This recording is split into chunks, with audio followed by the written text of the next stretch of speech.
have followed in their footsteps to get us where we are today.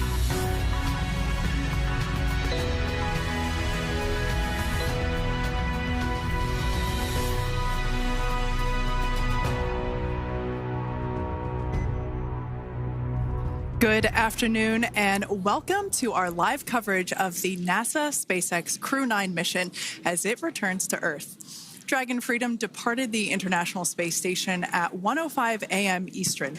That was 10:05 p.m. Pacific time on March 17th for those of us here in California. On board Crew-9 are NASA astronauts Nick Hague, Suni Williams, Butch Wilmore, and Roscosmos cosmonaut Alexander Gorbanov. And they are now on their way to the targeted splashdown site off the coast of Tallahassee, Florida. My name is Kate Tice, Senior Quality Systems Engineering Manager here at SpaceX. And joining me today from NASA Communications is Sandra Jones. Thanks, Kate. It's always such a pleasure to be here. Upon departing the International Space Station, Dragon underwent a sequence of departure burns. The crew then had a rest period and has since kicked off preparations for re-entry, including getting into their spacesuits and successfully performing a leak check. The next phase of the mission is when things will really start to amp up. Dragon has a series of steps to complete before returning Crew-9 home. That's right. First, Dragon will maneuver to the correct attitude and jettison its trunk, which is the cylindrical, unpressurized lower part of the spacecraft. The trunk is currently connected to the aft or bottom section of Dragon, where the heat shield is located. But in order to expose that heat shield and get the vehicle ready for atmospheric reentry, we're going to jettison that trunk.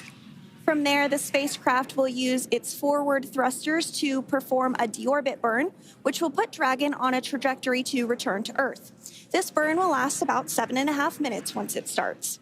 The deorbit burn uses Draco thrusters on Dragon, primarily the four located on the forward bulkhead, and is executed at the apogee, or the highest point of Earth's current orbit around the Earth. This deorbit burn will alter Dragon's path to ultimately line it up to re-enter Earth's atmosphere and splash down off the coast of Florida. Splashdown today is planned for 2:57 p.m. Pacific or 5:57 p.m. Eastern. The Crew-9 mission began a little differently than usual, since Butch Wilmore and Suni Williams were already aboard the space station when Nick Hague and Alexander Gorbanov arrived in the Crew-9 spacecraft in September. Having arrived as the crew flight test crew for Starliner, Wilmore and Williams were fully incorporated into the space station's Expedition 72 team and began research and other work aboard the station along with the other crew members. Additionally, Williams commanded the orbiting laboratory for much of the expedition. And after a successful liftoff and separation from Falcon 9, Nick and Alexander made a short flight on board Dragon to the International Space Station in September. Both veterans of long-duration station missions, both Williams and Wilmore conducted spacewalks during their 9 months in space. Having had the capacity to leave the station at any point, had there been some type of emergency, the crew members began packing for their voyage home about a week ago and worked through tasks and shared lessons learned with the newly arrived Crew-10 team, who arrived just a few days ago. For return operations such as this, NASA and SpaceX closely coordinate with the United States Coast Guard to establish a safety zone to ensure public safety and for the safety of those involved in the recovery operations, as well as the crew on board the returning spacecraft. Multiple notices are issued to mariners in advance of and during recovery operations, and Coast Guard patrol boats are deployed to discourage boaters from entering the splashdown zones. Now, we do want to stress to the public the need to respect this safety zone. Recovering a spacecraft from the water is a hazardous task, and any other boats interfering increases risk to the astronauts in Dragon, the teams working to recover them from the water, and the safety of those that come too close. So for the safety of the crew and your safety, we recommend you sit back and watch as we'll be bringing you the best possible views of our astronauts' homecoming. And they will be the best views that you can get. So let's take a minute to meet our returning crew. U.S. Space Force Colonel Nick Hague is your Crew-9 commander. He was selected by NASA as an astronaut in 2013. This was his second spaceflight to the International Space Station and third launch overall. He spent 171 days in space with Crew-9 and has a career total of 374 days in space. During his mission, he completed a spacewalk with astronaut Suni Williams. That was his fourth spacewalk, earning him a career total of 25 hours, 56 minutes of spacewalking time. Before Crew-9, Haig previously served as a crew member of Expedition 59 and 60 back in 2019. He flew with Alexei Ovchinin and NASA's Christina Cook. So this is his second time sharing the space station with Ovchinin. The Kansas native is a test pilot of a distinguished graduate of the United States Air Force Academy. Nick spent 5 months in Iraq in support of Operation Iraqi Freedom. He voluntarily transferred from the United States Air Force to U.S. Space Force in 2021 and is an active colonel. His wife, Katie, is a retired U.S. Air Force colonel, and they have 2 sons. NASA astronaut Suni Williams is a mission specialist for Crew-9. This was her 3rd visit to the space station. She originally launched aboard Boeing Starliner spacecraft and arrived at the space station on June 6th. And it looks like we are beginning to get some views inside the spacecraft, overlooking the shoulders of the crew on board Dragon. We'll continue to bring you those views throughout the day and views throughout Splashdown this afternoon rather. But to jump back into a little bit more about Suni, she became an Expedition 71-72 crew member, and she logged 286 days in space on this mission. But she actually has a total of 608 days in space, the second most time in space by a U.S. astronaut. Former NASA astronaut Peggy Whitson ranks first for the U.S. with 675 days in space. She conducted 2 spacewalks and has completed 9 over the course of her career for a total of 62 hours and 6 minutes of spacewalking time. She ranks 4th on the list of cumulative time spacewalking by a female astronaut. And she has flown on 4 different spacecraft types, including the Space Shuttle, Soyuz, Starliner, and now Dragon. Previously, she served on Expedition 14 and 15 in 2006 and 2007, and again with Expedition 32 and 33 in 2012. She's a retired U.S. Navy captain and is a proud graduate of the U.S. Naval Academy. NASA astronaut Butch Wilmore is also serving as a mission specialist today. This is his 3rd spaceflight and, just like Suni, logged 286 days in space. He conducted 1 spacewalk and completed 5 over the course of his career, earning him a total spacewalking time of 21 hours, 2 minutes. He's flown on 4 different spacecraft types throughout his career: the Space Shuttle, Soyuz, Starliner, and now Dragon. Previously, the Mount Juliet, Tennessee native served on STS-129 in 2009 and Expedition 41 and 42 from 2014 to 2015. Wilmore is also a retired captain in the U.S. Navy. And Alexander Gorbanov is a 3rd mission specialist serving on today's mission.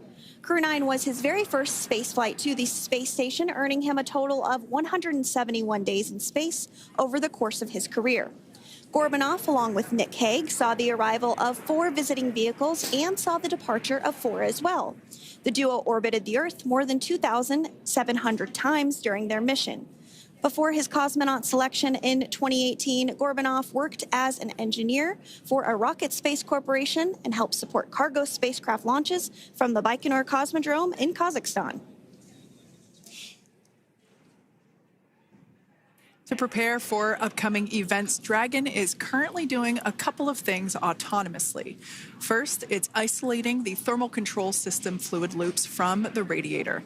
This system is what will help keep the internal temperature of Dragon very comfortable for Nick, Suni, Butch, and Alexander during the reentry phase. Dragon is also initiating separation of the claw mechanism, which will terminate data, power, and fluid connections between the spacecraft and the trunk in preparation for that trunk separation that I mentioned earlier. Now, as we saw before, we are hoping to get more views inside of the Dragon capsule. We will bring those, of course. We want to see more of our 4 crew members. But now a bit more of the Dragon Freedom capsule. It has flown on several missions for NASA. It first launched April 27th, 2022. to the International Space Station on NASA's SpaceX Crew-9 mission. It was subsequently used for 2 private spaceflight missions to the space station for Axiom Space, Axiom Mission 2 in May 2023, and Axiom Mission 3 in January of 2024. And of course, Crew-9 launched last year, is September 28th. So yeah, a little bit about the Dragon Freedom capsule. Here, a view that we have once again between the shoulders of Commander Nick Hague, who is on the left-hand side of your screen there, and Mission Specialist Alexander Gorbanov there on the right. That's right, Kate. And the next major milestone that we're looking ahead towards this afternoon is claw separation. We're targeting that claw separation at 2:05 p.m. Pacific time this afternoon, so less than 10 minutes from now. Continuing to get some views inside Dragon Freedom. To the far left there is NASA astronaut Butch Wilmore. And as you can see, the crew is suited up in their space suits.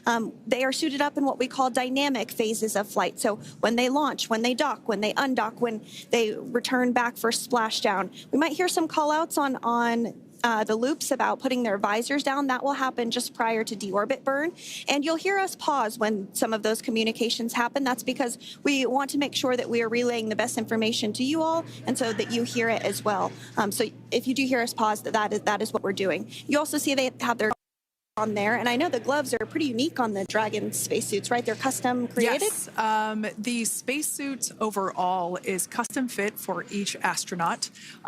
These gloves enable usage of the touchscreen panels that they have in front of them.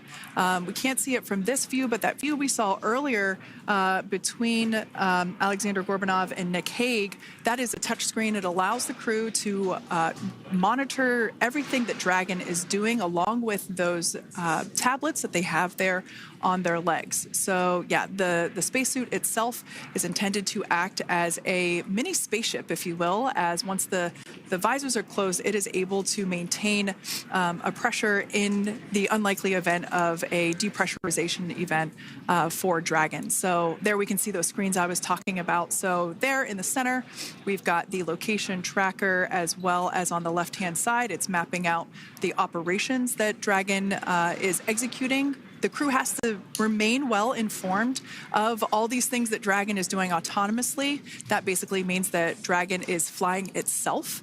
The crew has the ability to gain control of the capsule if necessary, but the capsule is essentially going to bring itself home. But of course, in order to be familiar with Freedom, SpaceX. Deorbit sequence start in 5 minutes.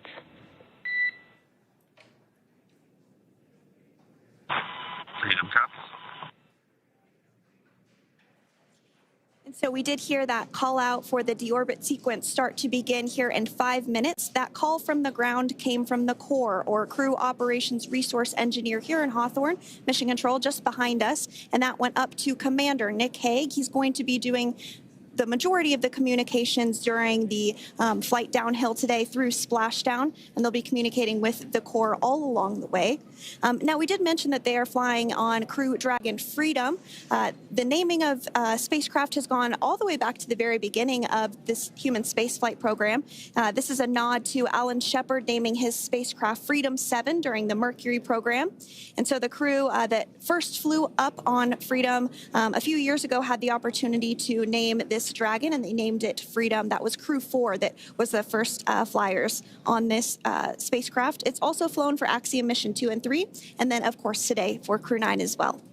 Yeah, actually, fun fact about this particular capsule, of those 4 missions that Sandra just mentioned, we have seen daytime splashdowns for 2 of those. Today will mark the third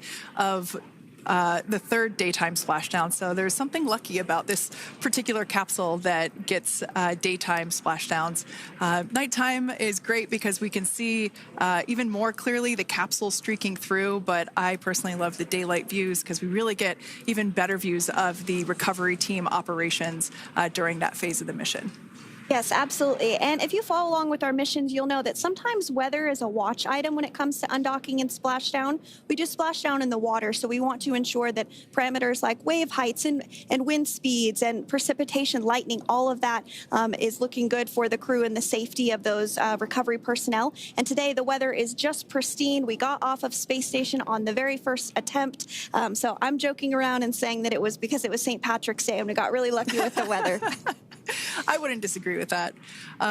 Speaking of weather, we will be hearing from Core probably around 2:20-ish. Typically, before we enter the period of loss of signal, or LOS, we will hear an entry briefing from the Core, the Crew Operations Resource Engineer, and they will deliver important information like updated anticipated splashdown and loss of signal times to the crew, as well as the wave height and wind speed. So we'll be standing by to listen in on those. Like I said, that will happen shortly after. Typically after trunk separation. I can't quite remember if it's before or after deorbit burn. It must be before. But in any case, we'll be hearing all of that coming from Core. In fact, that individual is seated there in the room on your screen. That is SpaceX Mission Control in Hawthorne, California. That room is located just over our shoulders, and that is where Dragon operators are standing by on console, monitoring the progress of Dragon as it continues its way home. It's been, at the point of splashdown, it'll be about 17 hours since Dragon undocked from the International Space Station. The team there in Mission Control, there are multiple teams, in fact, and they cycle through shifts to ensure that everybody gets the required rest and sleep periods, just like the astronauts on board. That Crew Operations and Resource Engineer is seated there in the room, and that, like Sandra said, is the primary voice that we'll be hearing communicate from the SpaceX team to the crew on board. That's right. And so it looks like we're about 3 minutes or so from the claw separation portion of today's flight. The claw is a portion on the spacecraft that holds the trunk to Dragon. Following claw separation, we're going to jettison or remove that trunk because it's no longer needed. The trunk has solar arrays on it that provides power to the Dragon spacecraft. But now that we're beginning the reentry process, we need to go ahead and jettison that trunk and able to expose the heat shield, which is really going to do the heavy lifting as Crew-9 re-enters the Earth's atmosphere. They come in at 17,500 miles per hour, so they really need to ensure that that heat shield absorbs that heat, and there's... Deorbit sequence start.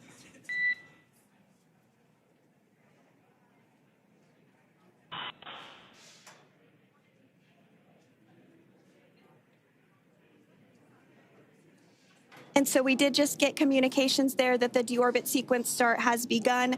So here in just a couple minutes from now, we expect to hear information or a call back about the claw separation having begun. And again, that kicks off that trunk separation portion that I was discussing to remove that, expose the heat shield, and then eventually we'll have the deorbit burn, and we'll continue to walk you through all of these milestones as we approach them ahead of our splashdown at 2:57 p.m. Pacific time this afternoon off the coast of Tallahassee, Florida. Yeah, we're very excited to bring the Crew-9 crew home. Sandra, we were talking about the trunk separation. That trunk is on a trajectory that will re-enter in the atmosphere and break up upon that re-entry. The heat shield itself is one of my favorite parts of the Dragon capsule. It is the workhorse of the re-entry phase. It will work to protect the Dragon capsule and the crew members on board during the re-entry phase as the temperatures outside of the capsule build up to, I believe, about 3,000 degrees Fahrenheit in excess of. And meanwhile, the interior of Dragon stays a very comfortable temperature. That heat shield does a lot of the work, and we'll see that plasma build up on the exterior of the capsule. As a result of the plasma that builds up, we will lose communications with the crew. This is known as loss of signal, or LOS. This is roughly a 10-minute period on average, even less than. I believe today it is probably about 6 or 7 minutes long. It kind of depends on the mission, and it happens for every Dragon capsule that re-enters the atmosphere. Due to that plasma buildup, we're not able to communicate or command the capsule, so we stand by while we wait to regain communication after we pass through that period of loss of signal and get what's known as AOS, or acquisition of signal. Continuing to stand by for claw separation, and then we'll look towards trunk separation. It'll be just about a minute or so after that. That happens pretty rapidly in succession. Some of our milestones will take a little bit longer throughout the day. For example, we will have a deorbit burn after that will take about 7.5 minutes and helps get Dragon set up in the right trajectory to splash down in the Gulf off the coast of Florida. So continuing to stand by for claw separation.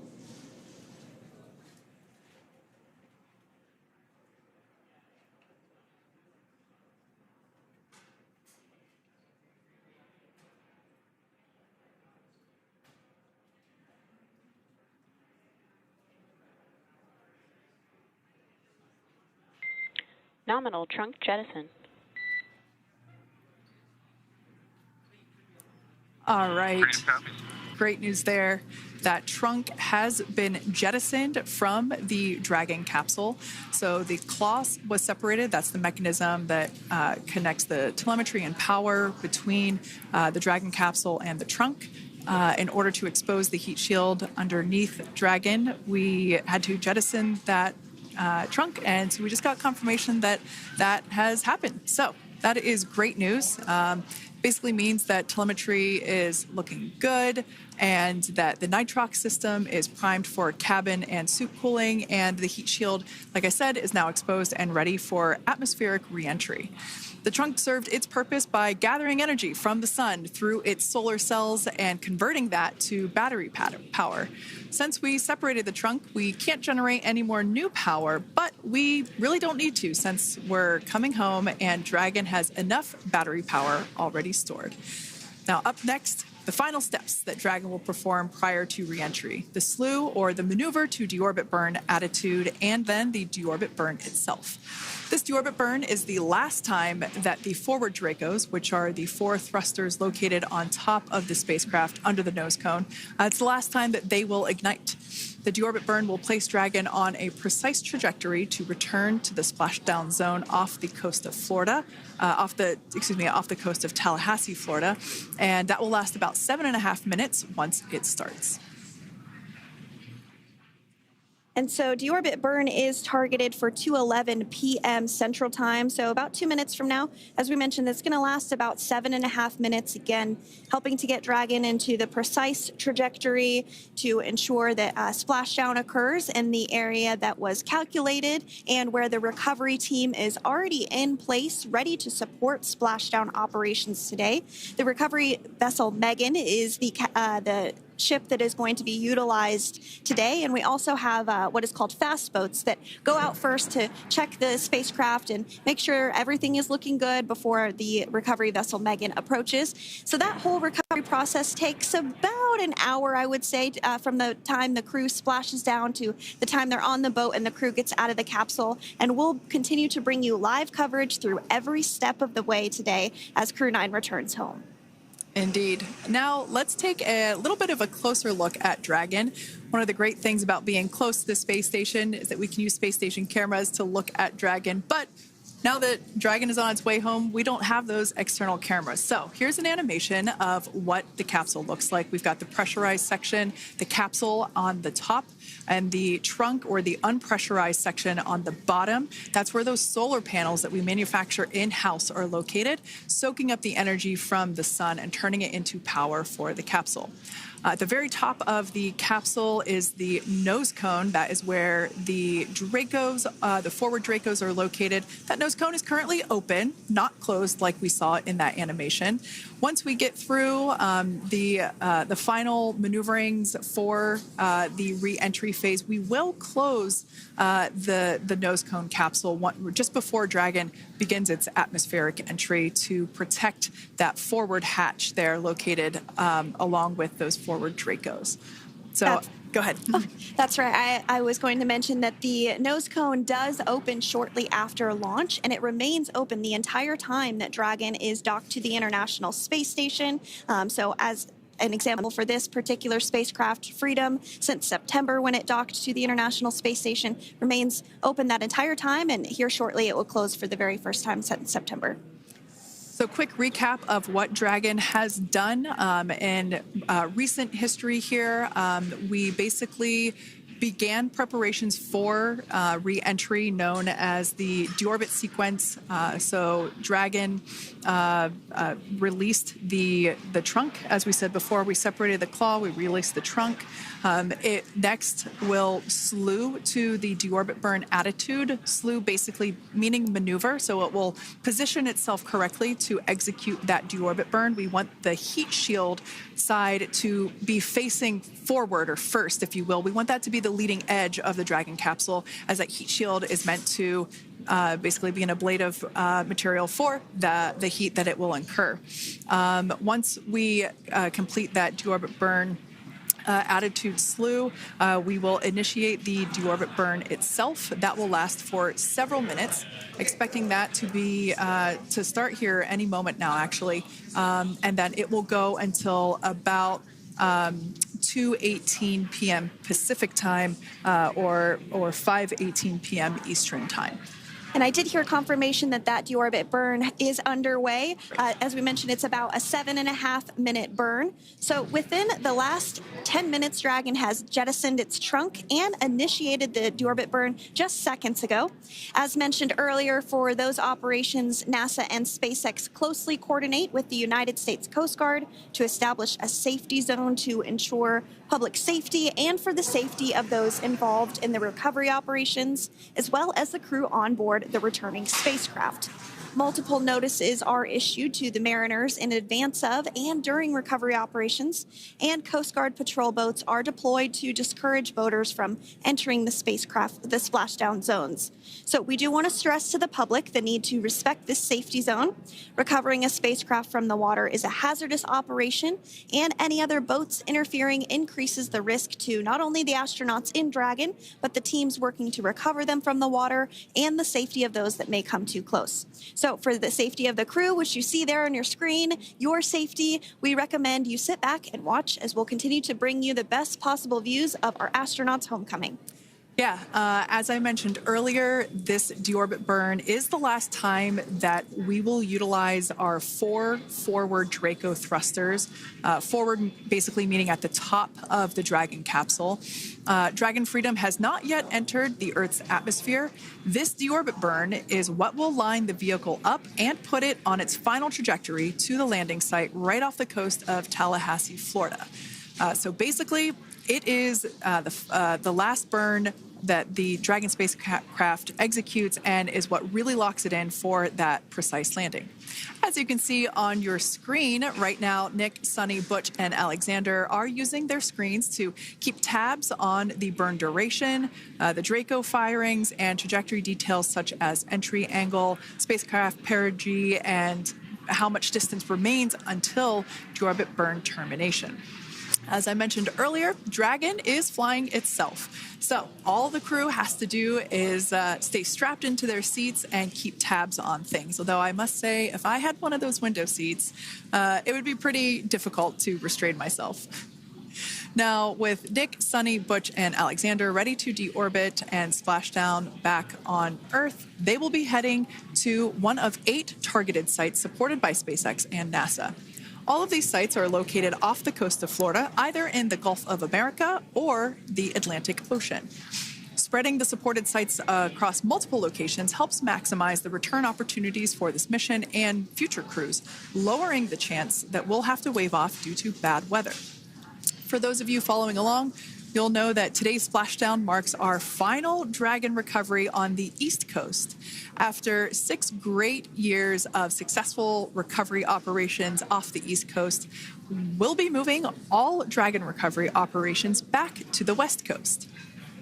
And as always, NASA and SpaceX jointly select our splashdown location.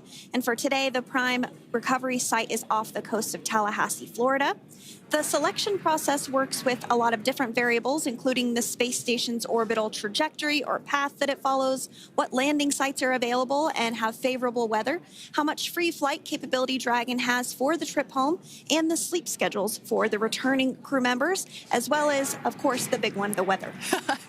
We'll start with calculating daily return options based off of the space station's current orbit and Dragon's capabilities to maneuver and line up for re-entry. The time from undock to landing at the primary site can vary from less than 6 hours to more than 39. Getting home the quickest comes with some obvious benefits, but we always have to make sure the crew is properly rested for dynamic operations, preventing us from scheduling 20-plus hour days for them, of course. Trajectory and ballistic experts provide the daily opportunities that would line up Dragon with the 7 landing zones and split them into what we call ascending and descending opportunities. Dragon uses its Draco thrusters after leaving station to execute a series of altitude-lowering maneuvers and to line up with the selected primary site. It can also change to different alternative sites while in a free flight if sudden weather moves in that we may need to avoid. So, as we mentioned, weather is something we're constantly looking at, making the final call to proceed about 2.5 hours before the crew undocks. So for the Crew-9 return, we looked at a number of weather items. Some of the obvious ones are no rain or a chance of lightning in the recovery zone, both for the safety of the crew inside Dragon and the recovery teams in the water. And we're also looking for wind speeds to be less than 15 feet per second or about 10 miles per hour, and relatively calm seas so that we can safely execute recovery operations, which includes landing a helicopter on the recovery ship to fly Nick, Sunny, Butch, and Alexander back to Florida. Once Dragon began flying today, we had a number of additional checkpoints to either proceed towards the primary site, head to the alternate, or select a new zone based on real-time weather data. These checks happened all the way up until we were in the final hours before the deorbit burn, which has just about a minute or so left in it. And this is the last burn in the trip home that commits Dragon to re-entering the Earth's atmosphere. Now, we are currently waiting to conclude the deorbit burn. We've got less than a minute until that finishes. We will expect to hear a call out for nominal burn, which will confirm completion of that deorbit burn for Dragon Freedom. We can see images there from the touchscreen display panels that the crew utilizes in flight. We can see the visualization of exactly which one of the 4 forward Draco thrusters are firing. That's why you have kind of like a strobe effect there.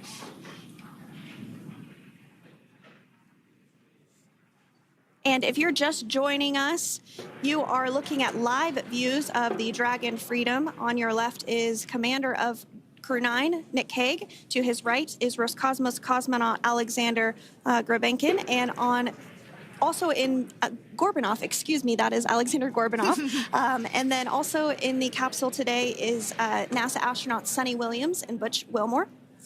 We are awaiting confirmation that their deorbit burn is complete, which is the last burn that's going to help set them up on a trajectory to Splashdown off the coast of Florida. Deorbit burn complete. Performance nominal. Nose cone closure initiated. Freedom copies. All right, excellent news there. We heard the words we were looking for, nominal burn. So that means that that deorbit burn was successful and nominal, meaning as expected. And we're now beginning to close the nose cone in preparation for atmospheric reentry. So in the background, Dragon is currently inhibiting those forward bulkhead Draco thrusters that we just used to complete the deorbit burn, ensuring it's safe to latch the nose cone shut for re-entry. Also, the vehicle has initiated the nitrox suit purge, which will help keep Nick, Sunny, Butch, and Alexander cool and comfortable during re-entry, which is coming up in about 20 minutes from now. At this point, the nose cone is closing and protecting the forward hatch for re-entry, and the crew are using their screens to continue to monitor the locking of the nose cone, which is done by a set of hooks. And as we mentioned earlier, that nose cone has remained open since September, so this is the first time it's closing in a few months. Yeah, that's absolutely right. Now, we will be expecting, as I mentioned before, an entry brief from SpaceX Core. Again, that's the Operations Resource Engineer who is seated in that room that you see there on your screen. That entry brief will provide updated times for anticipated splashdown as well as the loss of signal or period of LOS. And that briefing will also give us information such as wind speed and wave height at the expected splashdown location. But all in all, everything has been great today. All events have been executed on time as expected, and we are looking forward to a splashdown of the Crew-9 crew at about 5:57 p.m. Eastern Time or 2:57 p.m. Pacific Time. Between now and then, things are going to start moving quite quickly. In fact, if anything, this will have seemed like the slower part of the reentry phase. We're going to go through, like I said, that period of loss of signal or LOS. That period is a few minutes long where we are unable to communicate or command the capsule due to the plasma that builds up on the exterior of the capsule. That period, like I said, lasts for a couple minutes. You will start to hear SpaceX Core hail the Crew-9 crew a little bit earlier than expected because we, in the past, have actually regained communications a couple minutes earlier than initially anticipated. So we'll go through that period of loss of signal, that entry period, that specifically when the Dragon spacecraft is re-entering through the atmosphere. Approximately at about 18,000 feet when the capsule is traveling at 350 miles per hour. We will see our first views of parachutes for the day. It's one of my favorite moments of return sequences is when we get to see the drogue parachutes. We'll see the drogues come out. Those drogues will help slow the vehicle down to about 119 miles per hour. And then that is when the main parachutes will come out from the Dragon spacecraft and then ultimately end in splashdown. And we are hearing confirmation that the nose cone is closed and everything was nominal or as expected with that closure. So as we begin the second half of entry, Dragon is now beginning to inject cooled nitrox into the air being delivered to the spacesuits worn by Nick, Sunny, Butch, and Alexander. Again, this is what will allow the crew to remain comfortable while external temperatures reach 3,500 degrees Fahrenheit as they re-enter the Earth's atmosphere. So the heat shield is pointing forward, leading Dragon to the landing site. Yeah. Now, speaking of the heat shield, Dragon's primary heat shield is comprised of PICA 3.0, which stands for Phenolic Impregnated Carbon Ablator. The first-gen PICA was initially developed by NASA for studying and sampling comets within our solar system. SpaceX partnered with NASA to develop PICA-X, which was the second-generation product used on all Dragon 1 cargo resupply service missions that resupplied the International Space Station on 20 missions. PICA 3.0 was developed specifically for use on Dragon 2 crew and cargo with enhanced structural and thermal capabilities that allowed the heat shield to be even more effective in the way that it utilized the ability to make that heat ablevate as it goes through the Earth's atmosphere.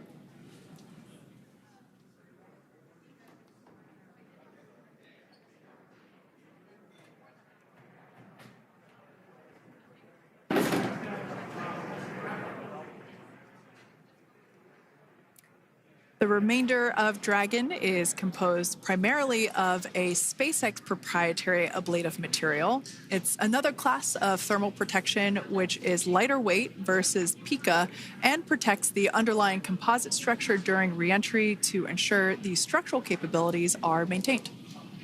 While Dragon will experience temperatures well over 3,000 degrees during peak reentry conditions, the characteristics of the thermal protection system coupled with the environmental control and life support system in the pressurized interior will ensure that Nick, Sunny, Butch, and Alexander stay cool and comfortable during all phases of reentry through splashdown. Now, if you've just recently joined us, we hope to regain views of our crew members inside Dragon Freedom, but we don't have those available at the moment due to ground station coverage. So we will bring those back to you as soon as we can. Now, after Dragon Freedom has re-entered the Earth's atmosphere, a series of parachutes will deploy to slow the crew's descent. First will be the 2 drogue parachutes, followed by the 4 main parachutes, and those will guide Dragon to its first contact with Earth since it launched back in September. Dragon will automatically deploy these parachutes when different pressure and positioning sensors on the spacecraft detect that they're at the right speed and altitude. Vehicle velocity at drogue deploy is approximately 350 miles per hour, and they deploy at about 18,000 feet. Now, when the vehicle velocity at main deploy is approximately 119 miles per hour, and they deploy at about 6,500 feet. When Dragon splashes down in the water, the vehicle velocity will be about 16 miles per hour, so you can really see how those parachutes help to slow down the crew inside the capsule. The highest G-load the crew is expected to experience today is about 3 to 5 Gs. Yeah, when you think about really fun roller coasters, they're about in that range. So I'm sure that our crew on board will be well equipped to experience those Gs. It's nothing for them. They go through much more intense training. And so we are continuing to make our way through a number of milestones today. We did have trunk separation. Freedom, SpaceX. Nose cone is secure for entry. Freedom copies.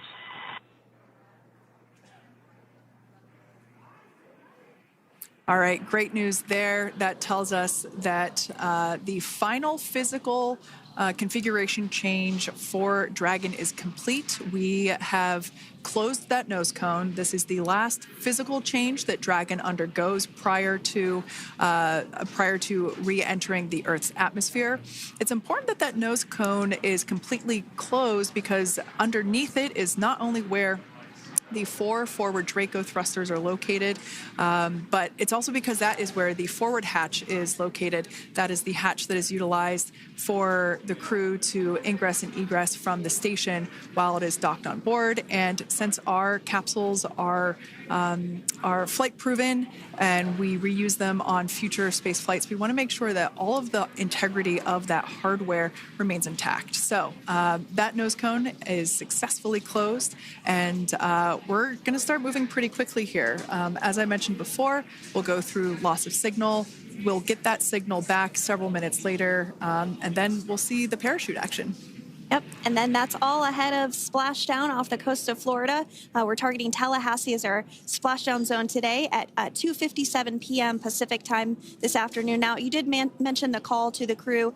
They'll do some additional calculations following that burn and potentially let us know if that splashdown time has changed at all. But right now, we are continuing to target 2:57 p.m. And you can see there on your screen a path of where Dragon will be re-entering today. So if you are in the southern tip of Mexico, you might have the opportunity to see Dragon. Because it's a daytime splashdown, you probably won't have too great of views, but potentially you'll have the opportunity to get a glimpse of it there.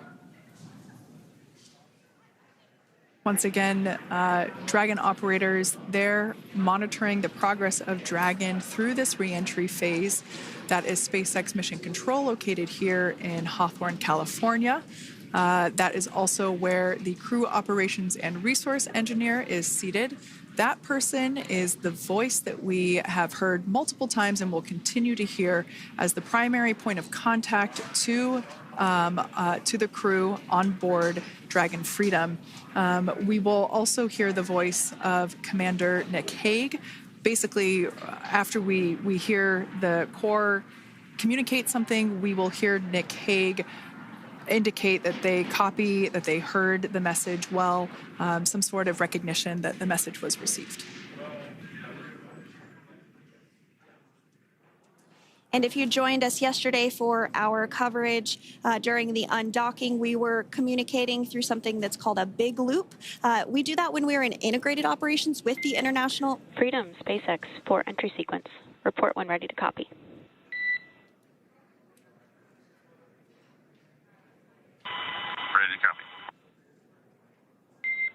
All right, I've got some updated times for you. Our COM blackout start time is 2144. Our COM blackout end time is 2151.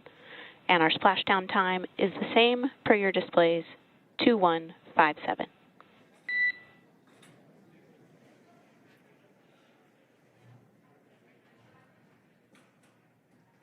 Okay. Understand COM blackout start 2144, stop 2151, splashdown per display. That's a good readback. And with that, please report when tablets are secured behind the elastic bands, restraints are tight, and visors are down. And copy, Wilco.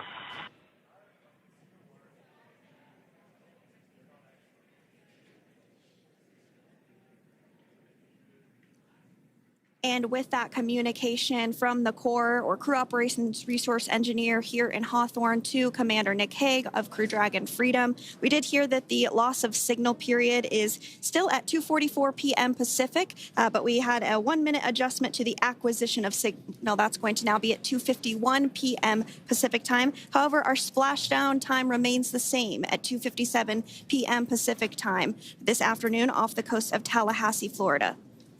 So all good news there as Dragon continues to make its way home with the Crew-9 crew. As we've mentioned before, we are splashing down on the Gulf Coast. We have ability to splash down on either side of Florida, but the location site just outside of Tallahassee, Florida is the site that was selected today due to best recovery conditions.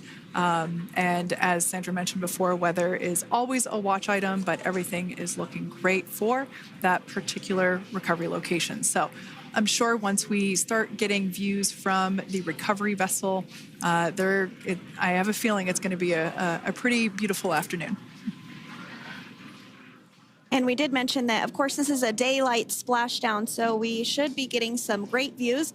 We do have a couple of spacecraft called the WB-57, which are high-altitude planes that NASA utilizes during splashdown operations. Those are en route and going to be tracking the capsule as it makes its way through the atmosphere and should be providing some good views for us. Kate and I were just chatting about how we haven't had a daytime splashdown in a little while, so we're looking forward to the views along with you. Yeah. Nighttime views are also great because we can see that capsule streaking through the night sky quite brightly. So like Sandra, you said earlier, daylight will be a little bit less bright, but we will definitely be able to see the SpaceX recovery team operations much clearer. I could also imagine it's probably a little bit easier for the team themselves to do their work in daytime than at nighttime. We'll see them rush in really quickly with a couple of fast boats as they begin the initial safety checks and sweeps of the Dragon capsule, while also retrieving the parachutes from the surface of the ocean. The recovery vessel, the main recovery vessel, will continue to make its way closer to the Dragon capsule. It is stationed a couple miles away from the actual recovery location, the splashdown location, for obvious safety purposes. So it takes a little while for that vessel to make its way over, but once it's closer, we'll have even better views of those recovery operations. And you may be wondering why sometimes we splash down in the daytime versus the nighttime. And believe me, we would all love for these operations to happen during regular daytime working hours. But unfortunately, orbital mechanics just doesn't quite work out that way. So it has to deal with the location of the International Space Station, as well as where the splashdown zone is on Earth and that trajectory, as well as the phasing. So as we mentioned earlier, sometimes we have phasing as short as 6 hours, sometimes in excess of 30 plus hours. It just depends on where the targeted area is that the capsule is going to splash down. So today's phasing has been 17 hours since undocking occurred at 10:05 p.m. Pacific yesterday evening for us here in Hawthorne. Early wee hours for folks on the East Coast and other areas of the United States. Yeah, but regardless of whether it's daytime or nighttime, the SpaceX recovery team has trained and practiced and rehearsed for it all. So regardless of daylight, They are really efficient with those operations. And but like you said, Sandra, it has been a minute since we have seen a daytime splashdown on a NASA SpaceX Crew mission. The last daytime recovery was on Crew-9, which was the debut flight for the capsule flying today, the spacecraft known as Dragon Freedom. And so, yeah, kind of a fun fact there in terms of the timing of that daylight splashdowns. Once again, standing by for more communication with the crew. The next event that we have coming up is the start of that period known as loss of signal. That is the period still expected at 2:44 p.m. Pacific time. This lasts for several minutes while the capsule is making its way through the Earth's atmosphere. The heat shield located at the bottom of the capsule, really doing all the work at that point in time in terms of using the atmosphere to slow the capsule down from its orbital speeds of 17,500 miles per hour. Our tablets are secure, restraints are tightened, visors down. We are configured for entry. Freedom, I copied. Tablets are secured, restraints are tight, and visors down.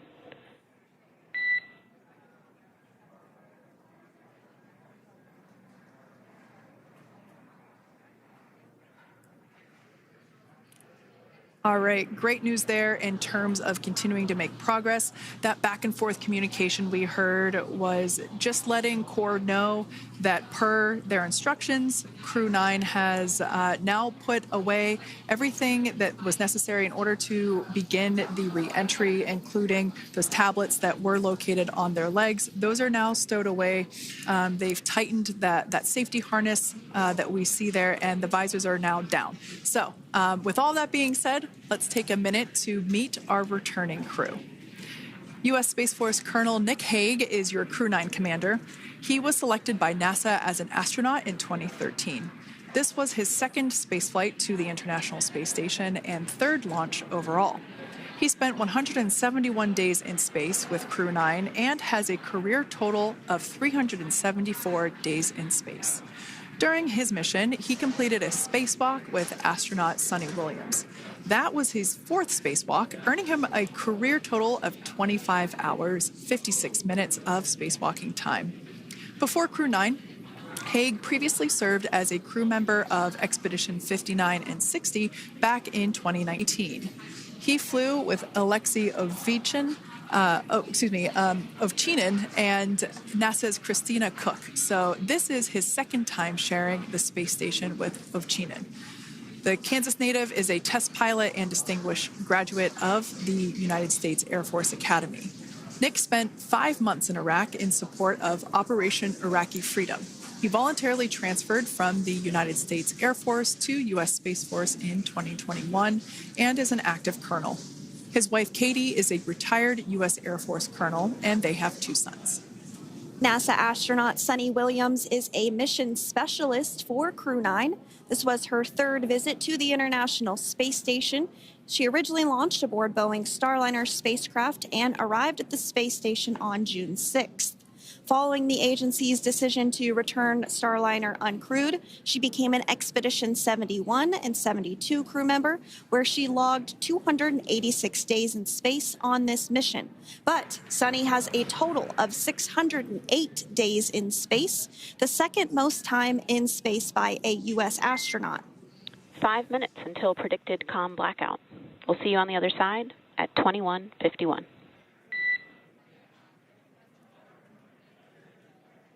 21:51. Talk to you soon. And with that call out from the crew operations resource engineer to Commander Nick Hague, letting them know that everything is looking good ahead of the loss of signal period. We will see the crew on the other side of the loss of signal period at 2:51 p.m. Pacific time this afternoon. Continuing on about Suni Williams, who has a total of 608 days in space, the second most time in space by a U.S. astronaut. Former NASA astronaut Peggy Whitson actually ranks first for the U.S. with 675 days in space. Sunny conducted 2 spacewalks and has completed 9 over the course of her career for a total of 62 hours, 6 minutes of spacewalking time. She ranks 4th on the list of cumulative time spacewalking by a female astronaut, and she has flown on 4 different spacecraft types, including the Space Shuttle, Soyuz, Starliner, and now Dragon. Previously, she served on Expedition 14 and 15 in 2006 and 2007, and again with Expedition 32 and 33 in 2012. She's a retired U.S. Navy captain and is a proud graduate of the U.S. Naval Academy and was the first astronaut to run a marathon in space. Pretty awesome stuff. Now, NASA astronaut Butch Wilmore is also serving as a mission specialist today. This is his 3rd spaceflight and, just like Sunny, logged 286 days in space. He conducted 1 spacewalk and completed 5 over the course of his career, earning him a total spacewalking time of 21 hours and 2 minutes. He's flown on 4 different spacecraft types throughout his career: the Space Shuttle, Soyuz, Starliner, and now Dragon. Previously, the Mount Juliet, Tennessee native served on STS-129 in 2009 and Expedition 41 and 42 from 2014 to 2015. Wilmore is also a retired captain in the U.S. Navy. Next up is Alexander Gorbanov, who is a 3rd mission specialist serving on today's mission. Crew-9 was his first space flight to the space station, earning him a total of 171 days in space over the course of his career. Gorbanov, along with Nick Hague, saw the arrival of 4 visiting vehicles and saw the departure of 4 as well. The duo orbited the Earth more than 2,700 times since September. Before his cosmonaut selection in 2018, Gorbanov worked as an engineer for a rocket space corporation and helped support cargo spacecraft launches from the Baikonur Cosmodrome in Kazakhstan.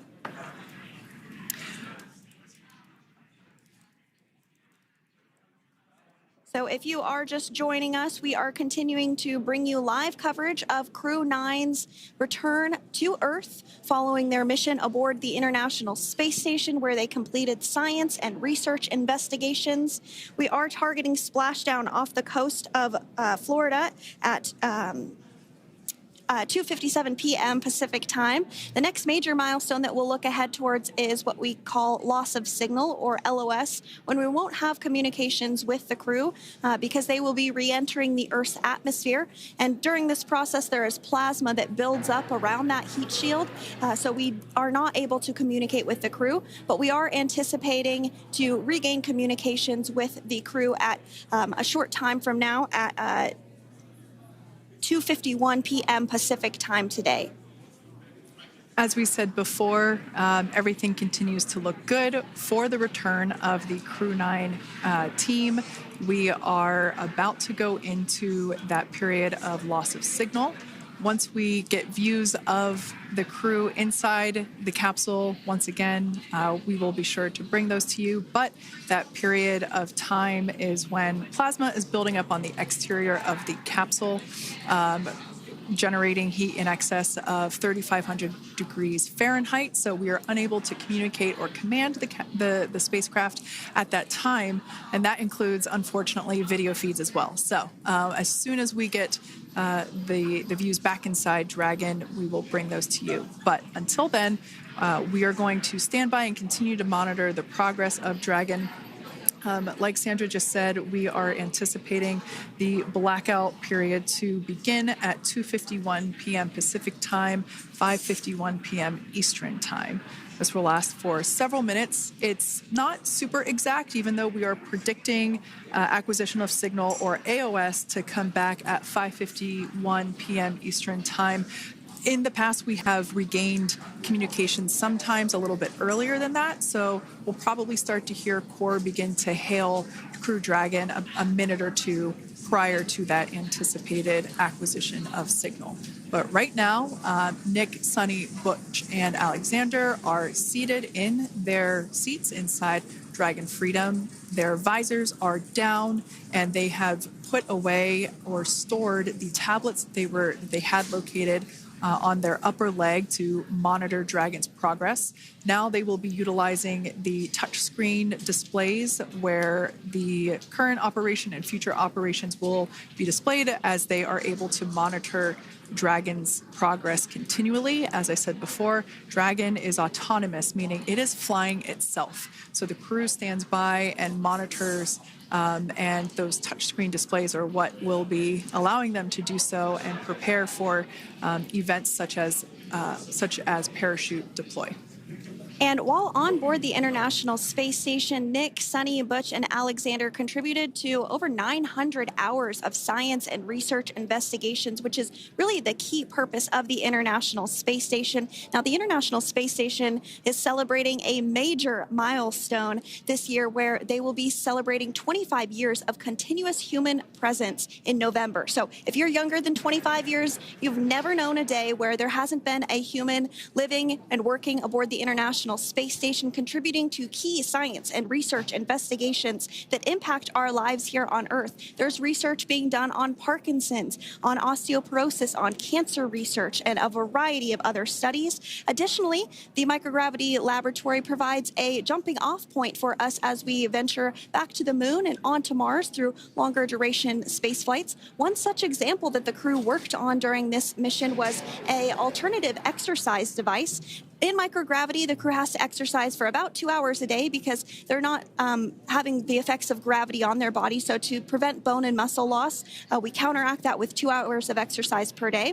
On board the International Space Station, they have 3 ways in which they can exercise. They have a bike, they have a treadmill, and they have a similar to a weightlifting machine that counteracts the microgravity environment. But a particular experiment that this crew tested out was a combination of all 3 of those in one smaller device. And this is really critical as we continue on to the moon, Mars, and beyond, because space is really important in spacecraft. So if we have something smaller that the crew might be able to utilize, that can potentially help us venture out even further into the solar system. So science is really the name of the game when it comes to the International Space Station. Some of the other science highlights that took place during this increment that are particularly interesting to me was we had the first wooden satellite that was deployed. This is a study to see if other materials might be more resourceful or renewable in space. So I'm really excited to see the results of that one as well. Additionally, we had a couple of spacewalks that took place to not only provide maintenance to the International Space Station, but also where we swabbed the outside of the space station near vents to see if any microbes that we all have microbes on us, to see if any of those could survive in the harsh environment of space, which again is very important for us to know and understand as we continue to the moon, Mars, and beyond. Very exciting stuff. Now, at this point, we have now entered the communications blackout period for the Dragon spacecraft. This lasts approximately 7 minutes due to plasma formation around the spacecraft itself. During this time, no vehicle telemetry is received by mission control or the recovery team, and no external commanding of the vehicle or voice communication is possible. But as a reminder, Dragon is designed to fly itself. During re-entry, the vehicle will be slowing down from orbital velocity, which is approximately 17,500 miles per hour. The top temperature that Dragon will experience upon re-entry is 3,500 degrees Fahrenheit. This blackout period, as I said before, we expect it to last about 7 minutes today, concluding at 5:51 p.m. Eastern Time or 2:51 p.m. Pacific Time. We right there have our first view of Dragon Freedom coming home to Earth. And that view is from the WB-57, which is one of NASA's high-altitude planes that is tracking.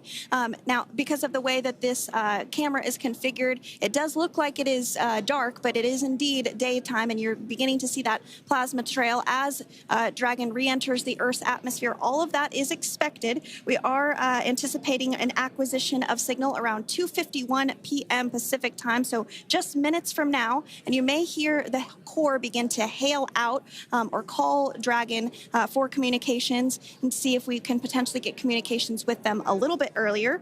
Following this, we'll have two events in rapid succession. We'll have the drogue parachutes deploy at 2:53 p.m. Pacific, followed by the mains just 1 minute later at 2:54 p.m. Pacific time, ahead of a splashdown at 2:57 p.m. Pacific time off the coast of Tallahassee, Florida.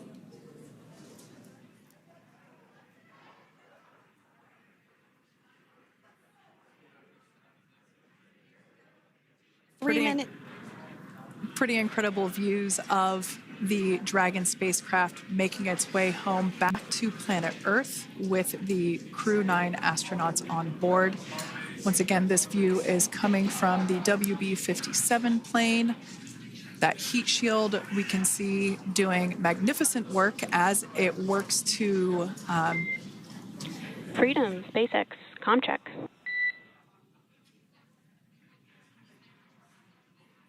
All right, we're going to start hearing the SpaceX Crew Operations Resource Engineer.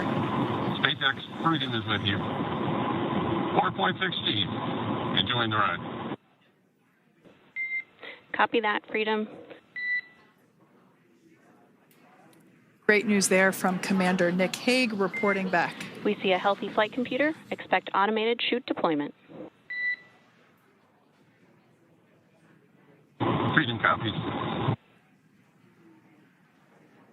Like we said before, things moving very quickly as Dragon Freedom makes its way home.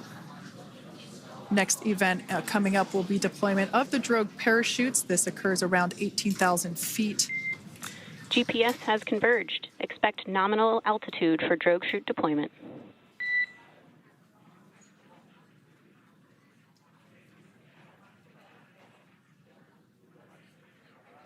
We're about 2 minutes away from deployment of those drogue parachutes.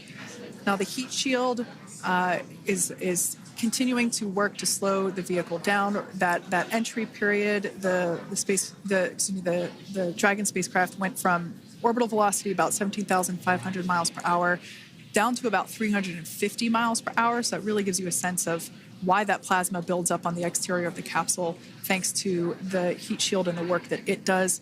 Those drogue parachutes will slow it down from 350 to about 119 miles per hour. We can see 15 kilometers. Brace for drogue window.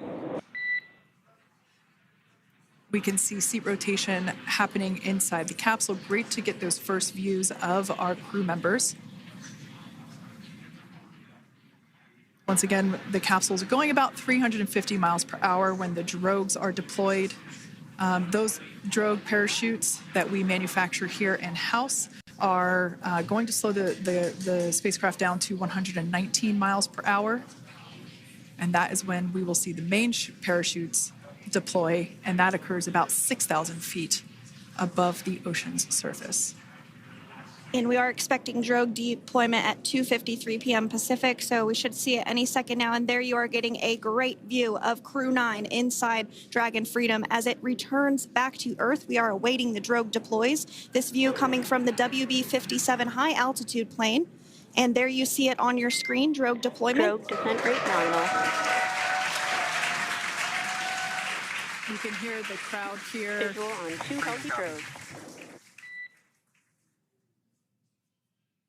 The crowd here very excited as Dragon Freedom continues to make its way back to planet Earth.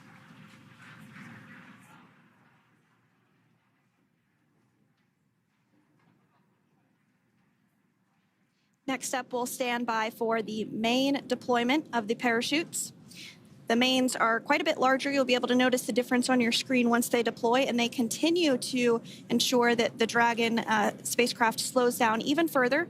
As we mentioned, Freedom will be traveling 16 miles per hour when it splashes down off the coast of Tallahassee, Florida, here at 2:57 p.m. Pacific time this afternoon. And there we go. We have visual on 4 healthy mains. That view was from inside. Freedom copy. That view was from inside one of the buckets where the parachutes are located. So we see a great view there of the reefing on those parachutes. And as those main parachutes begin to inflate fully, 4 beautiful, healthy mains. Now awaiting visuals of Splashdown. Freedom, 1,000. We'll start to hear Commander Nick Hague. Copy, 1,000. As we heard right there, Commander Nick Hague will be calling out the altitude of the Dragon capsule from here on out. Landing in water is simpler and provides more margin against unlikely parachute issues. You can see those parachutes continuing to slow the Dragon capsule down.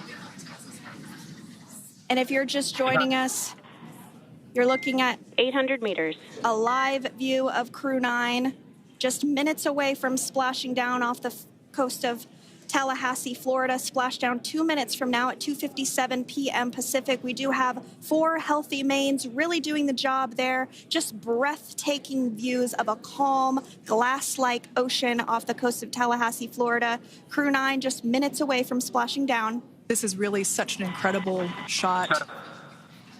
Copy, 600. That was a live view from our recovery vessel, Megan, which is stationed a couple miles away from the splashdown site. We can see the crew there using their restraints as resting places for their arms. They were just in space moments ago, so their arms were able to float freely. 400 meters. This is a gorgeous bluebird day here that we have for the splashdown of Crew-9. It's incredible to think that the Dragon capsule just minutes ago was going over 17,000 miles per hour, and now gently coasting to a soft splashdown. 200. Copy, 200 meters. Brace for splashdown.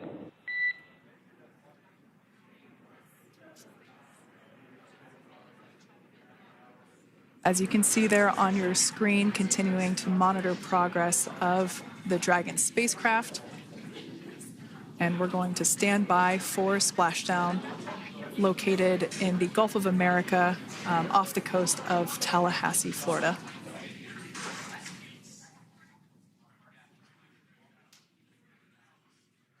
And splashdown. Crew-9 back on Earth.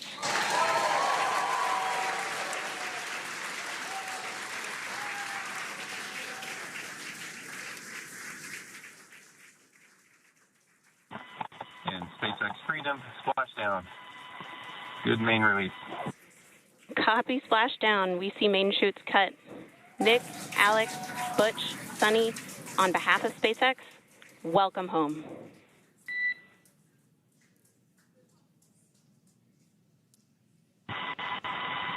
It is an amazing, what a ride.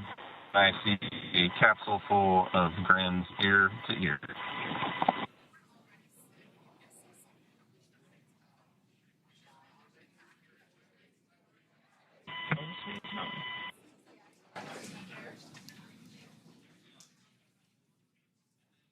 And as you can see on your screen, we have visual confirmation of splashdown. Dragon Freedom has returned home, and NASA astronauts. System safety verifications are in progress.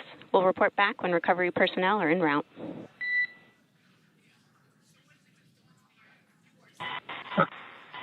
Understand. And, we're in section 2, 4.800 landing response. And looking for your word on if it is necessary.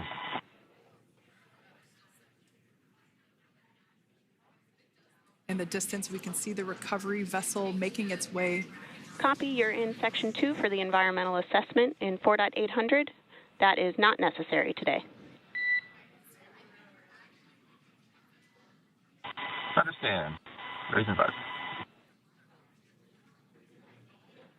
So we will continue to have communications between the Corps and Nick Hague, the commander of Crew Dragon Freedom, which just splashed down 2 minutes ago off the coast of Tallahassee, Florida. Dragon Freedom has returned home with NASA astronauts Nick Hague, Sunny Williams, Butch Wilmore, and Roscosmos cosmonaut Alexander Gorbanov. They're back on Earth after approximately 17 hours of a return journey from space. The SpaceX recovery ship and team have been waiting for Dragon's splashdown, and they will now make their way to the splashdown location. The teams have been ready and waiting about 3 nautical miles away, so it's going to take them about 30 minutes or so to make their way and to SpaceX Freedom. Pretty sure we're in stable 1. Copy, stable 1. We see the same.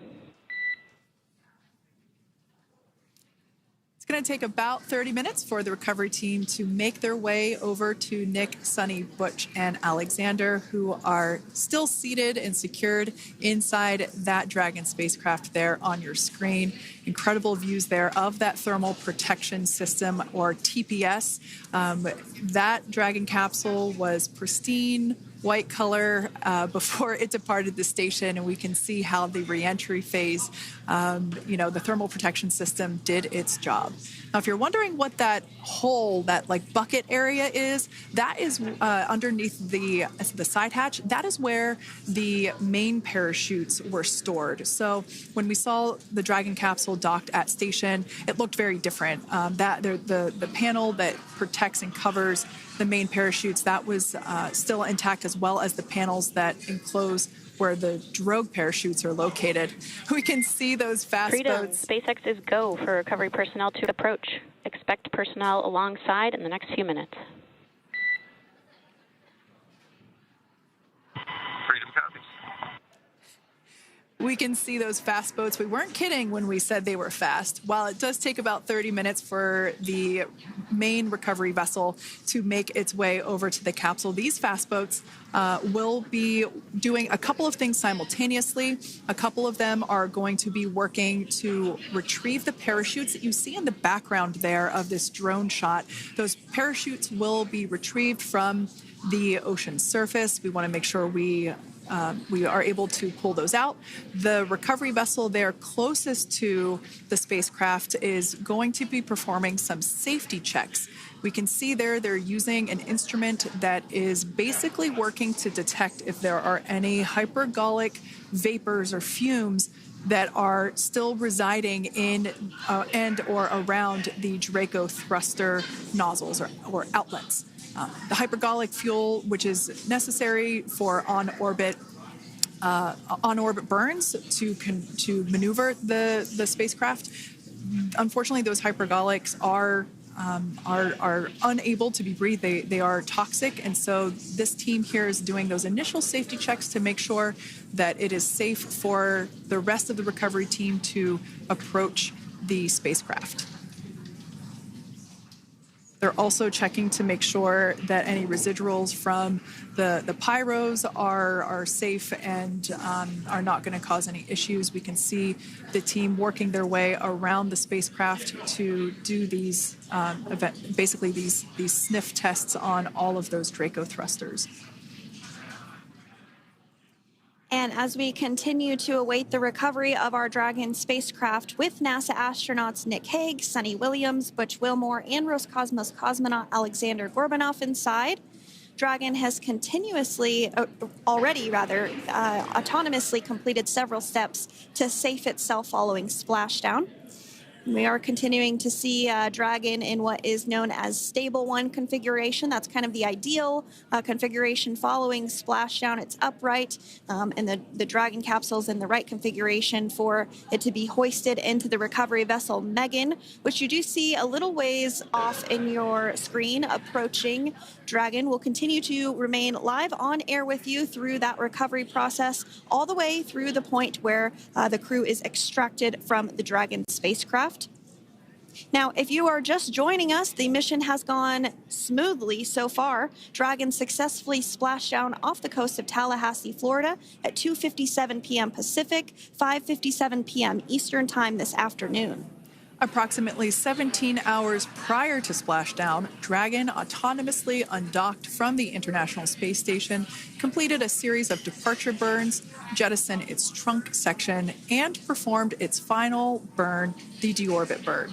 This placed the Dragon spacecraft on a trajectory toward Tallahassee, Florida.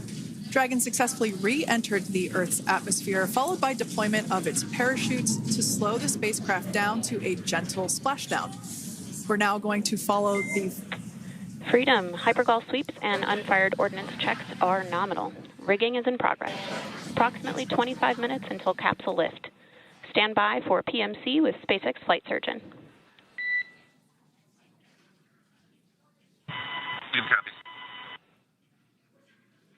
And so what we did just hear there was communications that those hypergol checks were complete. They didn't find any of that upon those checks, so we'll continue to move through the timeline. Next up is a process called rigging, which you see happening right now on your screen. This is when a SpaceX recovery personnel actually works to climb aboard the capsule and work through procedures ahead of lifting onto the nest of the recovery vessel Megan. We heard it's going to be about 25 minutes or so until that lift actually takes place.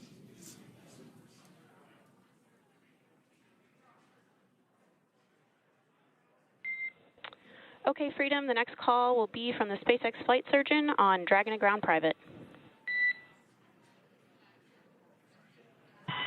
Understand. Thank you. Callouts there indicating that the crew will have the opportunity to do a quick check-in with the SpaceX flight surgeon. This is standard procedure for every Dragon spacecraft when it returns to Earth. It's just an initial check-in, make sure everybody is doing okay. They will also have another check-in with the flight surgeon once they are on board that recovery vessel that you see there in the background. We can now see that SpaceX recovery team member they're on top of the Dragon spacecraft. They are going to be working to install plugs in the Draco thrusters to ensure that none of those, and to ensure that no more hypergolic fumes or vapors come out from the spacecraft. They'll also place harnessing around the spacecraft that are required in order to lift it out of the water.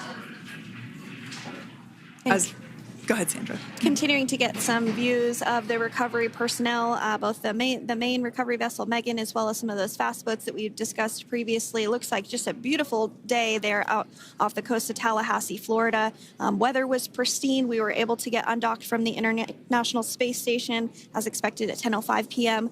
Pacific time yesterday evening, and Crew Dragon has since completed steps ahead of its splashdown at 2:57 p.m. Pacific, and we're now stepping through procedures to get Dragon hoisted up onto the Megan recovery vessel and get the crew extracted out of the spacecraft. And you did see some of the parachutes that were near the spacecraft. Upon detection of landing, Dragon automatically releases those main parachutes to prevent wind from pulling the spacecraft. Dragon then automatically safes any pyrotechnics that may still be present on the vehicle and may automatically perform additional minor system reconfigurations.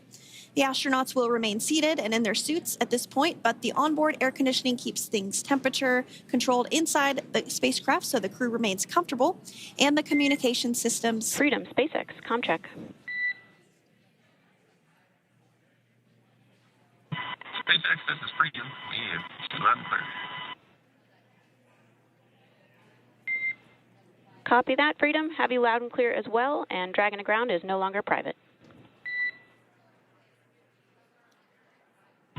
Understand, thank you. As we saw there on the screen, we have a couple of fast boats in the recovery fleet that have quickly moved into the splashdown location. They are being followed by one of the main recovery vessels, which will move into position upwind of the spacecraft. The two fast boats have very specific roles. Excuse me. The first approach is focused on immediate safety inspection, as we saw.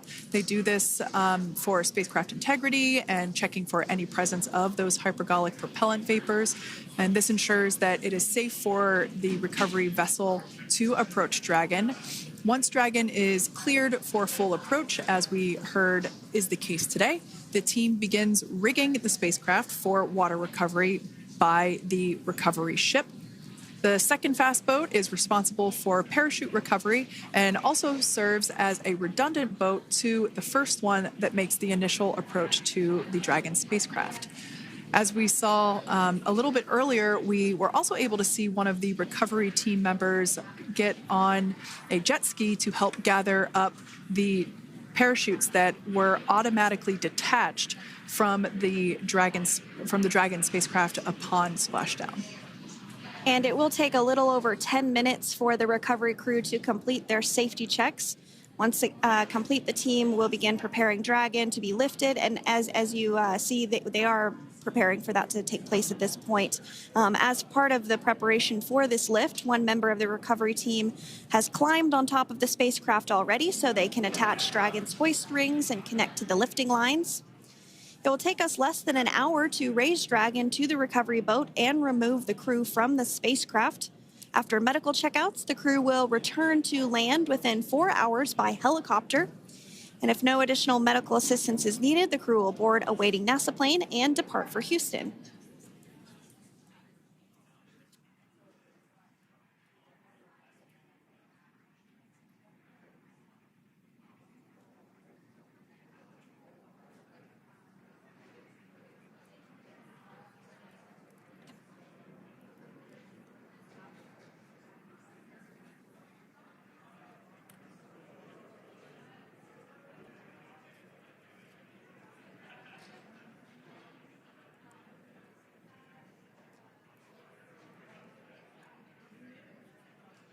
And as we continue to await Dragon to be hoisted up onto the ship, we have a very special treat.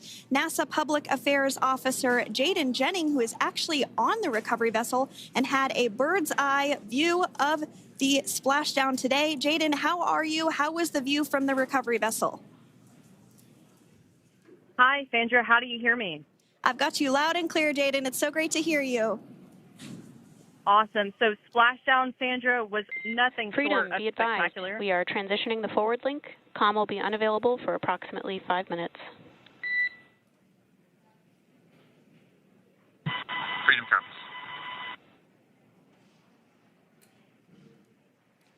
Thanks so much, Jaden. We did just have some communications letting us know that we'll have about a 5-minute period where we won't be able to hear from the crew. So please go ahead, tell us, how was the view from the recovery vessel?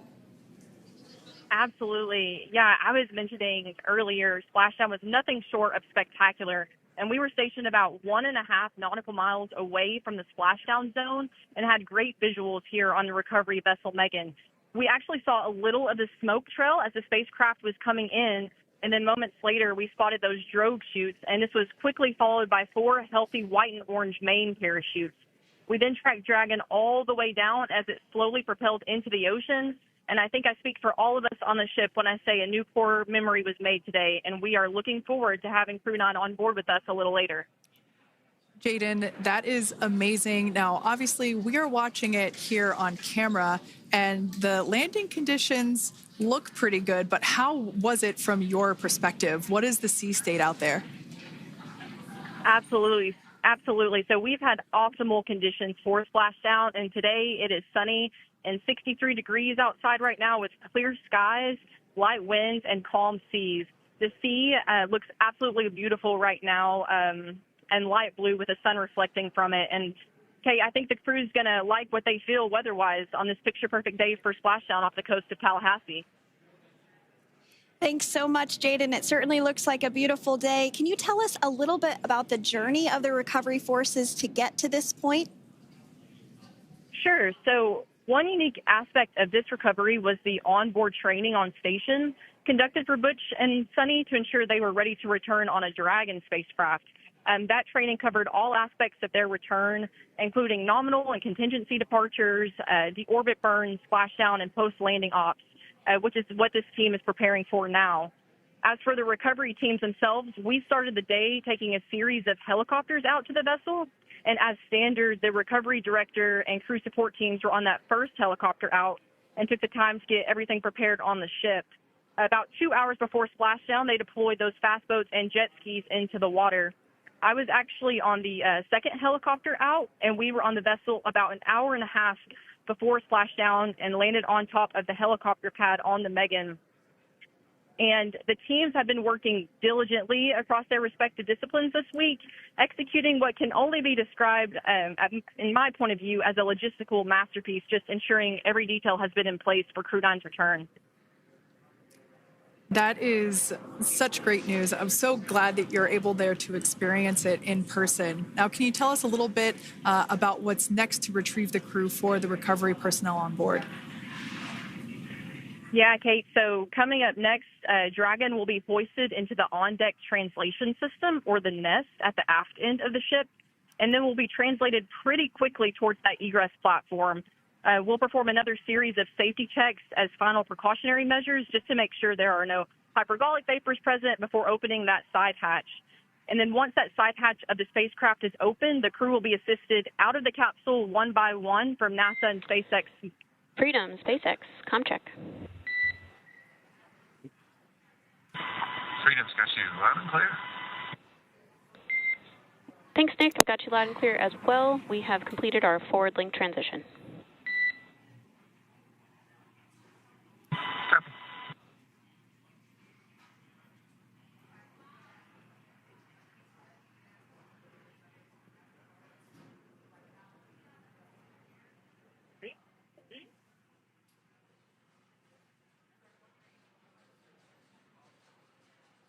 And Jaden, if you did just want to go ahead and let us know what is next to retrieve the crew, we are continuing to get some great views on our screen, but I know you have an even better view yourself. Oh, yeah, Sandra, this view is absolutely unbeatable. So just to kind of finish off what I was saying is once that side hatch of the spacecraft is open, that crew will be assisted out of the capsule one by one from NASA and SpaceX medical personnel, where they will then head to the med bay. And after those medical checks, they will get on that first helicopter out and arrive at the airport, where they will then board a NASA plane and then head back to Houston, Texas at the Johnson Space Center to begin their post-flight period. And we're eager to see the Crew-9 astronauts back on Earth, and we'll keep you updated on every moment of this process. With that, I'll toss it back over to you guys at Hawthorne. Thank you so much. That was Jaden Jennings, NASA Public Affairs Officer, who watched Freedom splash down firsthand from the recovery vessel. Megan, thanks so much, Jaden. So we are continuing to get these great views on our screen here of Freedom. As we mentioned, it splashed down at 2:57 p.m. Pacific time off the coast of Tallahassee, Florida. The recovery personnel are continuing to step through procedures to hoist Dragon onto the recovery vessel Megan there, which is now coming into view. You can see just how close Megan is at this point, and that's that helicopter pad that Jaden was just discussing, where the crew will fly off of onto the coast of Florida, and then eventually they'll fly back to Houston. Just underneath that helicopter pad is that translation deck where we will see the nest once it is loaded up with the Dragon spacecraft on board. The nest will be translated to the forward end of the recovery vessel, and that is where our Crew-9 team members will egress from the Dragon spacecraft. Now, here on your screen, we can see dolphins, actually, who want to come and play with Dragon. Now, one of the fast boats there in place, working to assist the recovery team member. It's incredible. I just love these views. We really see them even better in daytime, but just seeing the recovery team work in tandem to step through each step, to step through each operation. Obviously they're getting quick assists from the honorary part of the recovery team, those dolphins in the water there. Now, the recovery team member that is crawling around the Dragon spacecraft. Earlier, we saw a view where it was like a spider monkey pose. We can see that individual now standing in the bucket where the main parachutes were stored while Dragon was on orbit. Obviously, those main parachutes were utilized for Splashdown today. They were deployed and cut from the Dragon capsule, and one of the other fast boats of the recovery team working to pull those out of the water. Now, the recovery team member that is there working on top of the Dragon capsule. Earlier, we saw that person performing safety checks. Now we can see some harnessing being placed around the capsule. This harnessing is what will be used to lift the Dragon capsule out of the water and onto the recovery vessel. Wow, we got a cute little pod of dolphins. It wasn't just one or two. I mean, that water just looks beautiful. We had ideal splashdown parameters today. Obviously, wave height, ne'er a concern. The weather is beautiful, as Jaden mentioned, in the 60s, sunny. Looking forward to seeing Crew-9 exit the capsule here shortly once they get hoisted onto the recovery vessel Megan. We can see that recovery vessel slowly but surely closing the distance there between, Dolphin Cam back again. We can see that the Dragon capsule and the recovery vessel, that distance is closing. Again, this is just one more step as we continue to work recovery operations for Dragon Freedom, and we anticipate the lift of the Dragon capsule to occur here in just a few minutes.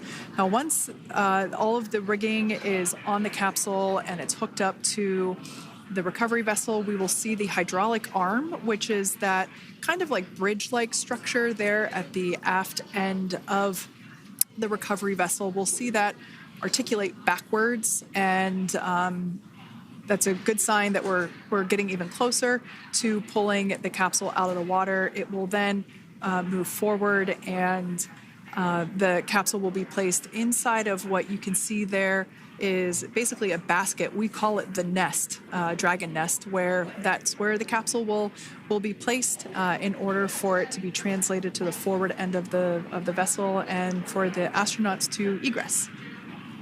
And before that does take place, we'll have potentially views of the rigger go ahead and jump off of the spacecraft there. That typically occurs when the spacecraft is a little bit closer to the recovery vessel, and we usually get a really good view of that particular operation from one of the onboard cameras from the recovery vessel. That is an operation that I have a lot of respect and admiration for, that individual that does that.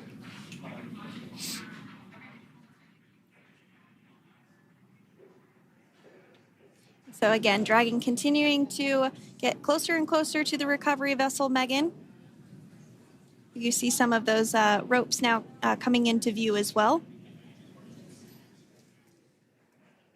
If you are just joining us, Crew-9 Splashdown off the coast of Tallahassee, Florida at 2:57 p.m. Pacific time with NASA astronauts Nick Hague, Butch Wilmore, Sunny Williams, and Roscosmos cosmonaut Alexander Gorbunov. They're now working through procedures to hoist this spacecraft up onto the recovery vessel Megan. We just saw that hydraulic arm get lowered into the lifting position. That arm will be the mechanism that is utilized to lift Dragon up and out of the water and into the nest located there at the aft end of the recovery vessel. And the recovery vessel being used today is, as we mentioned multiple times, is named Megan, but that's actually after NASA astronaut Megan McArthur, who flew on Crew-2 a couple of years ago.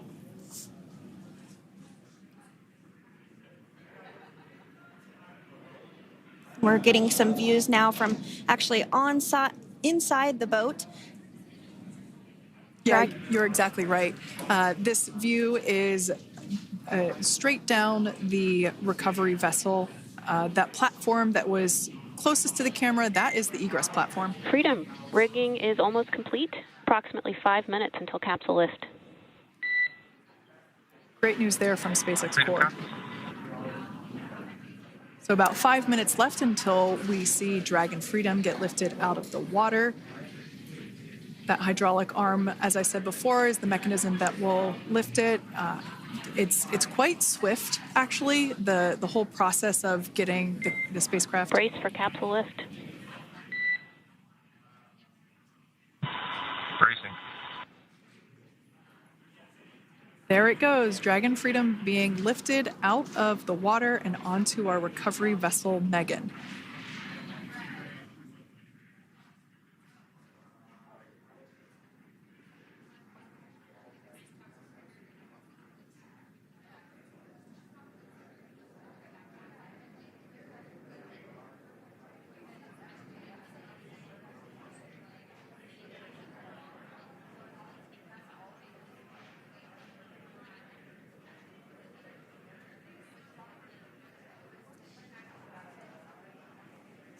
So once securely on, Welcome aboard the recovery vessel. Recovery personnel are completing final checks and stand by for translation to the egress platform. Freedom copies. Great news there, letting us know that Dragon Freedom has been successfully recovered from the water's surface. If you've just joined us, we had an on-time splashdown at 5:57 p.m. Eastern Time, and we can now see that the water recovery operations are continuing to progress. The nest where the Dragon spacecraft is located is going to get moved forward. This will happen after one of the recovery crew members does some checks, and we'll also see some hosing. Obviously, the spacecraft splashed down in salt water. Salt water is corrosive, and we want to try and rinse out as much of the salt water as possible to reduce that corrosion on the metallic structures. So we can see some guidance there being provided, really steering the spacecraft properly into the Dragon's nest. And it's been 30 minutes since Dragon splashed down, and as you can see there, the spacecraft is already on board the recovery vessel Megan. Things continuing to move very smoothly today throughout the entire operations from the deorbit burn up until this point as well. And Freedom, it looks like the positioning wasn't quite right, so they are working on repositioning the capsule in the nest now. Okay, copy that. Thanks. And with that, the team is just going to adjust the Dragon spacecraft a bit so that it's in the right position ahead of translating up a little bit closer ahead of the side hatch. So the team is now going to step through the procedures to ensure that that takes place. While Dragon does fly itself autonomously, it clearly is unable to park itself autonomously. We want to make sure that the Dragon capsule is properly seated there in that nest.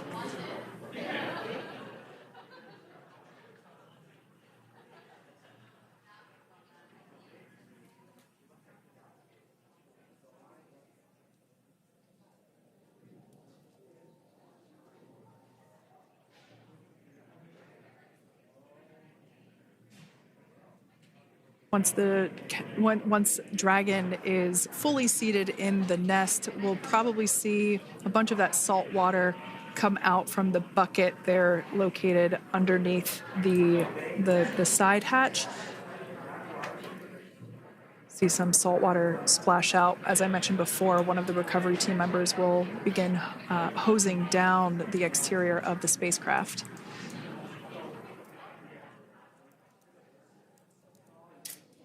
So you are continuing to get some great live views on your screen of Crew-9, which includes NASA astronauts Nick Hague, Sunny Williams, Butch Wilmore, and Roscosmos cosmonaut Alexander Gorbanov, who splashed down off the coast of Tallahassee, Florida, 2:57 p.m. Pacific time this afternoon.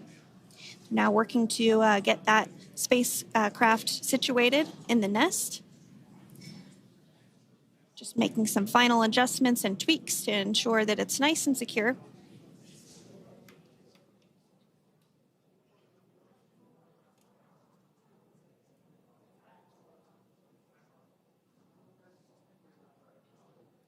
Once the spacecraft is seated and secured and oriented correctly in the nest, Dragon will be moved into the hangar located underneath that helipad that we saw earlier from the aerial views during recovery. All right, Freedom, looks like you are settled into the nest now. Team is working through hypergol sweeps. Copy all.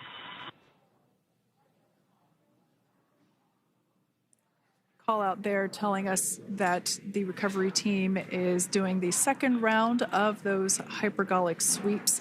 This helps ensure that everyone, all the recovery team members that are located basically right where this camera is located on, towards the forward end of the recovery vessel, that they will all be safe once the spacecraft is translated forward. So we're just doing some additional steps to make sure that the hypergolic propellant that is utilized for maneuvering the Dragon capsule while on orbit, making sure that none of those vapors are still present on the exterior of the capsule. That's right. And there are a variety of individuals on board the boat that help with recovery operations. Not only do we have the recovery personnel that you see here, but we also have a doctor that will check out the crew members as standard procedure. As with any spacecraft that is returning from space, we always perform a medical check with the crew. So you will see the crew come out of the capsule and be placed on stretchers, just like with the Soyuz landing and with all of our Dragon splashdowns. That is the nominal procedure.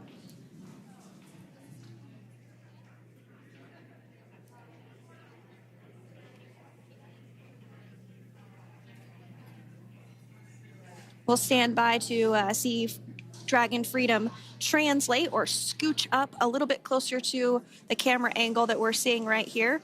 And then teams will step through procedures to get that side hatch opened. You see it right in the dead center of your screen there. It's kind of that rectangular shape. It has not been opened since Crew-9, which included Nick Hague and Alexander Gorbanov, launched back in September from the Kennedy Space Center in Florida. So that will be the very first time that hatch is opened.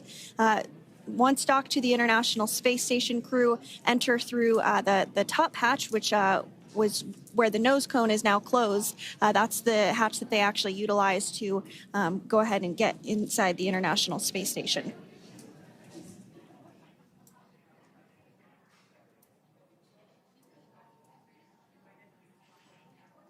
So as we get a little closer to that hatch opening procedure, you might start to see more individuals come into frame for some of that support.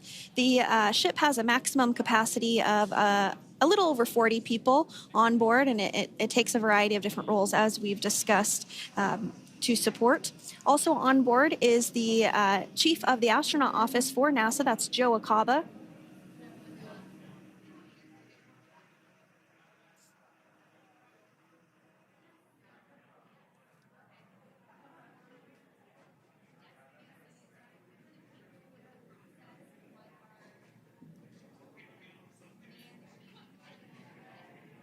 Now, while we are standing by for translation of the Dragon spacecraft to the platform there, the recovery platform that we see in the foreground, it is important to note that Nick, Sunny, Butch, and Alexander will be getting assistance from the recovery teams while exiting the spacecraft.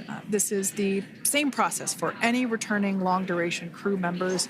As you could imagine, returning to a gravity environment can wreak havoc on our vestibular system, which is responsible for maintaining balance and motion.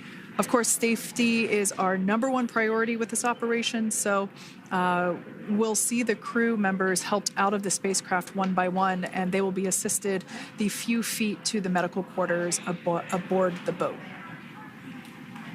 And on board Dragon are three veteran space flyers. That includes Nick Hague, the commander, as well as Butch Wilmore and Sunny Williams. Alexander Gorbanov is completing his very first space flight on this mission, and he completed 171 days in space along with Nick Hague.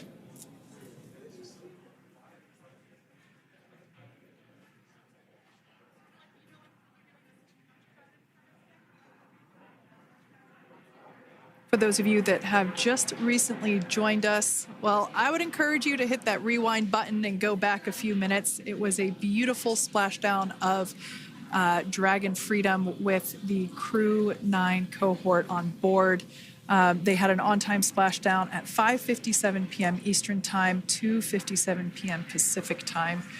We can see that the spacecraft Freedom translation is in progress. Copy, and seal it. We can see that spacecraft was successfully recovered from the ocean surface and is now being washed with fresh water, as obviously they splash down in salt water. So we're trying to rinse off as much of that salt water as possible. And we can see the spacecraft continuing to move closer and closer to that recovery deck. Freedom, the crew is working on side hatch opening now. expect hatch open in about 2 minutes.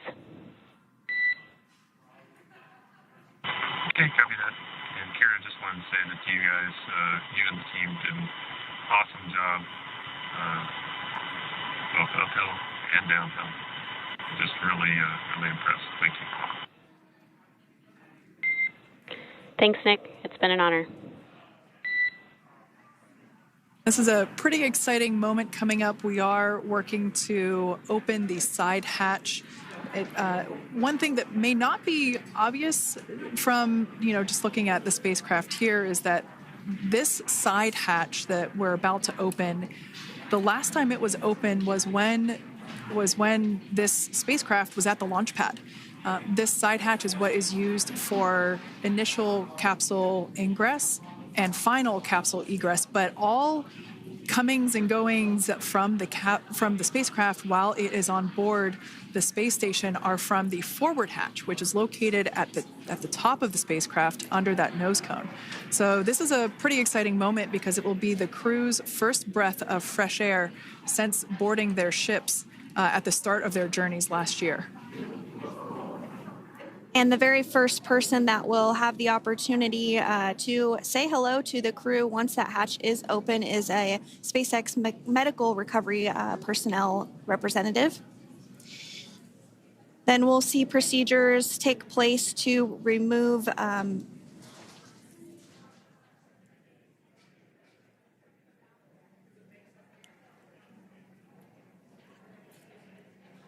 the footrests of Dragon. That will just help the recovery personnel get a little bit more room to access the crew and help get them out of the spacecraft.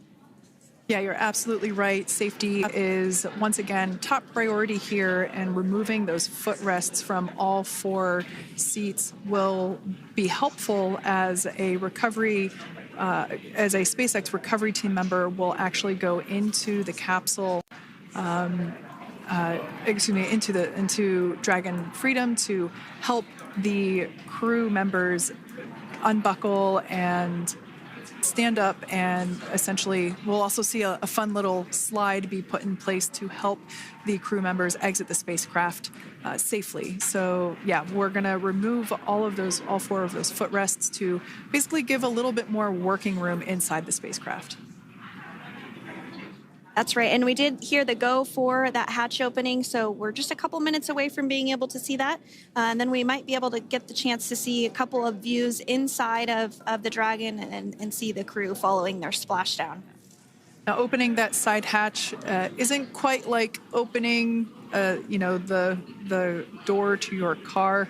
We have to depress the seal around the side hatch, as well as, we'll now see them open that side hatch up.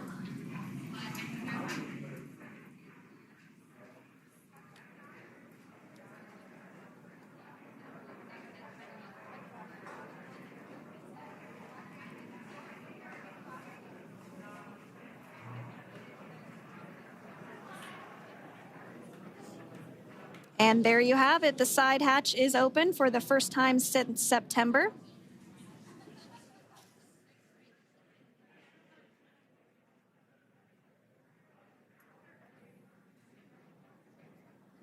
We can see some of the protective equipment there that was brought into frame that will help protect the edge of the side hatch, one from any potential damage. Oh, we can see the recovery crew member there taking photos of the side hatch seal. This is part of the standard operation for recovery.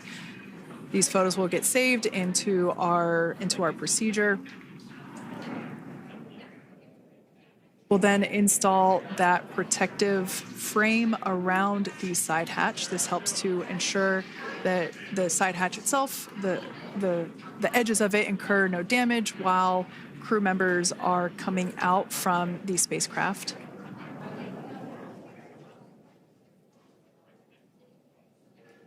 If you missed it, there was also a recovery team member that went inside. So there are now 5 people on board the Dragon spacecraft.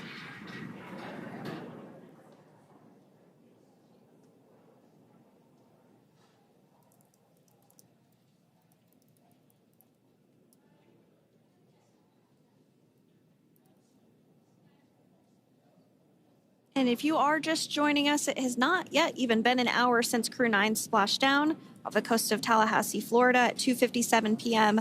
Pacific time. The crew is now on board the recovery vessel Megan, and the hatch is open. The next major milestone that we'll see is when the crew will actually egress or exit the spacecraft. But before that, they'll continue to, the recovery personnel rather, will continue to install that protective area around the hatch and then remove the footrests. So we're a couple minutes away from seeing the crew egress, but not too long away.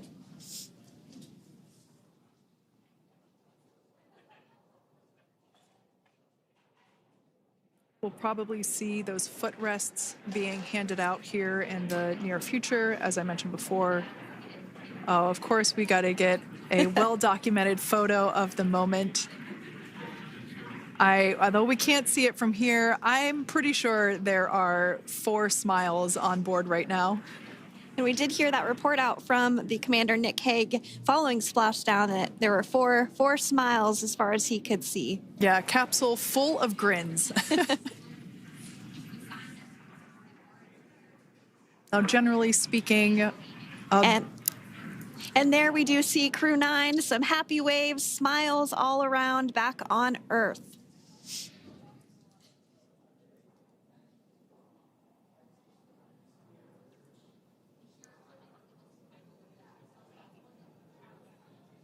Generally speaking, we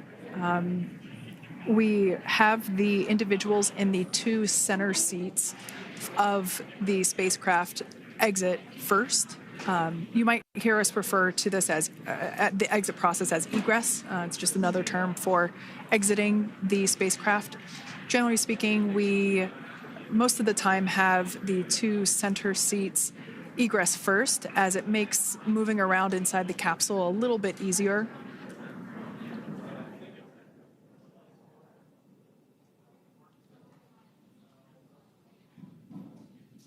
We can see the tablets that were previously located on the upper leg of the crew members. We can see those being handed out to the recovery team. Those were taken off prior to the entry phase, to spacecraft reentry.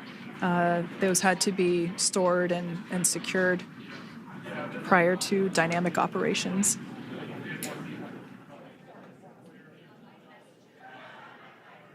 It looks like we are starting to see the footrests also be removed. I just saw one there on the screen. There are 4, of course, 1 for each crew member.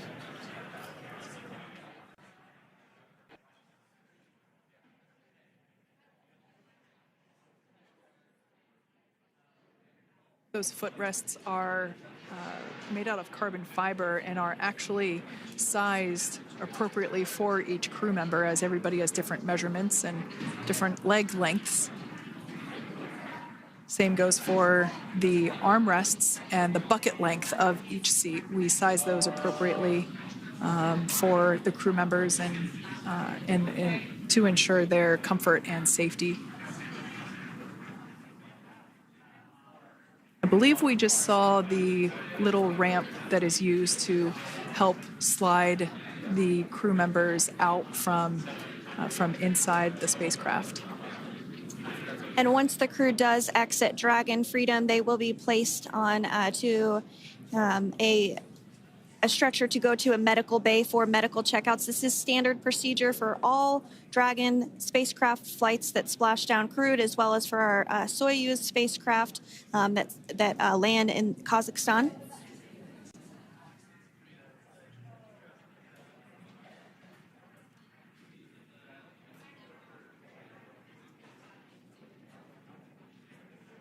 We could see the exterior of Dragon Freedom quite clearly in this shot, and it's such a beautiful sight. I personally prefer the capsule when it has some of that charring from atmospheric reentry. It is the signature sign of a capsule that has returned to Earth.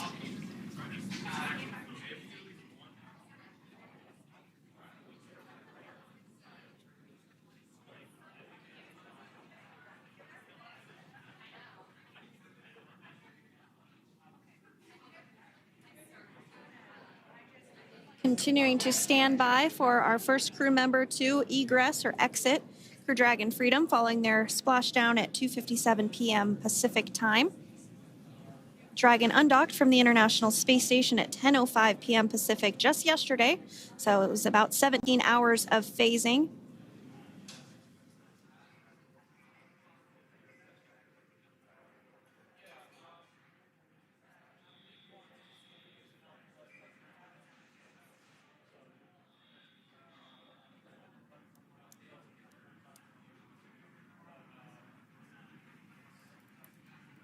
And while on board the International Space Station, Crew-9 contributed to 900 hours of science, over 150 research experiments and investigations, making great use of the microgravity lab of the International Space Station, which celebrates 25 years of continuous human presence this November.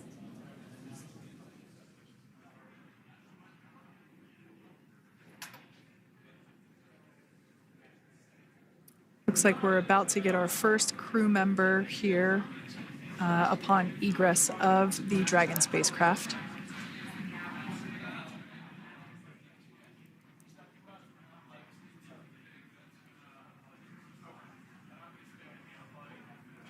So we are standing by for that egress.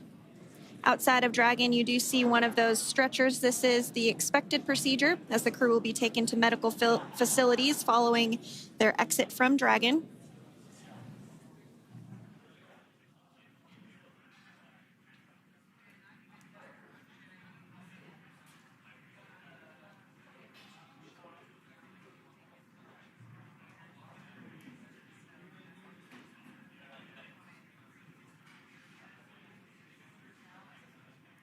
We can see folks on board clapping as our first crew member.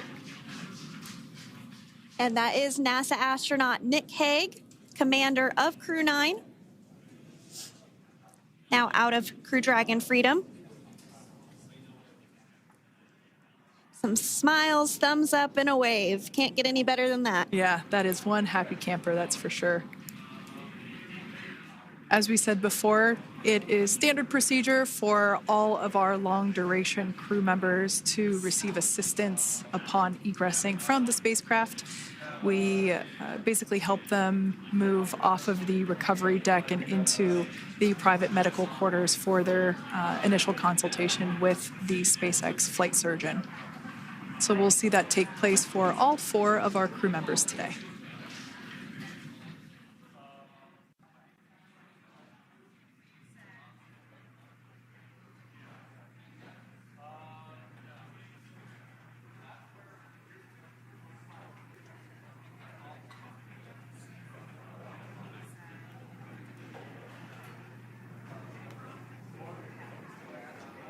And we are standing by for the next crew member to exit Freedom.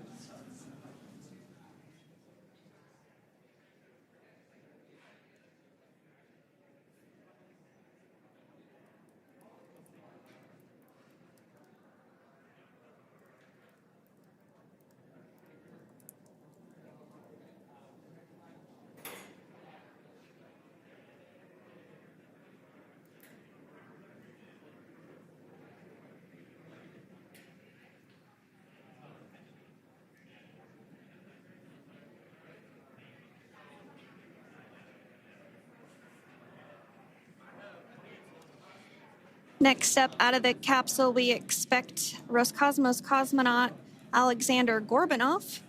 His first space flight. Spent 171 days in space alongside NASA astronaut Nick Hague. Looks like we're getting some cheers and clapping on board as Alexander is slid down the little ramp and placed into the mobility aid. Once again, big smile.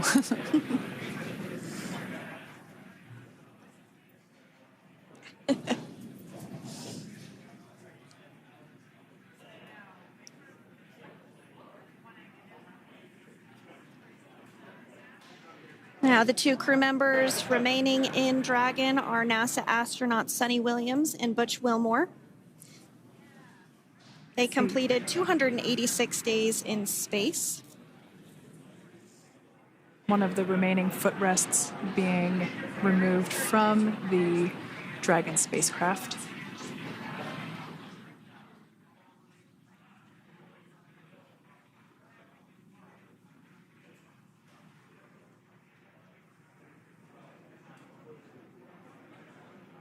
As I said before, we generally try to have the crew members that are located in the two center seats aboard Dragon, and we like to have them egress first if possible, as it creates a little bit more movable working room inside the spacecraft. There is a recovery crew member inside that is helping all of our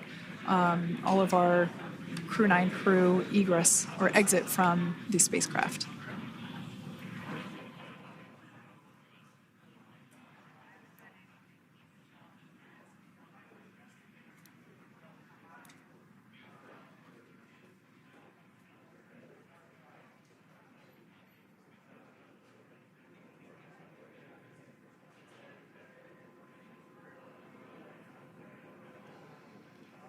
We are standing by for the next crew member to egress or exit Crew Dragon Freedom following the splashdown not even an hour ago at 2:57 p.m. Pacific time.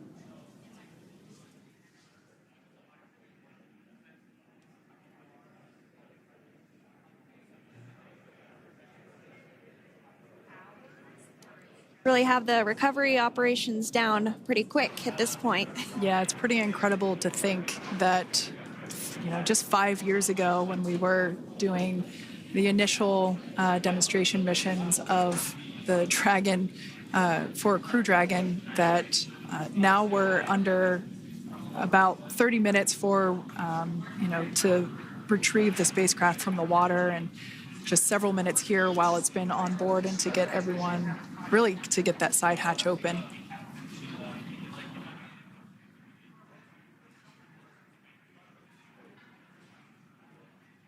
For those of you that have just recently joined, the Dragon had an on-time splashdown. It looks like we're getting our next crew member here. That is none other than Sunny Williams. Big smile, big waves. She, like her other crew members, now will be assisted onto the mobility aid.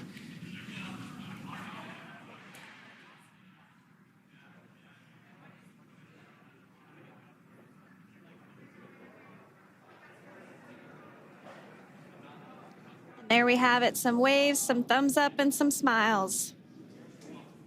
Definitely seems to be a theme among all recovery operations. Absolutely. And of course, that leaves NASA astronaut Butch Wilmore inside Dragon in seat 4.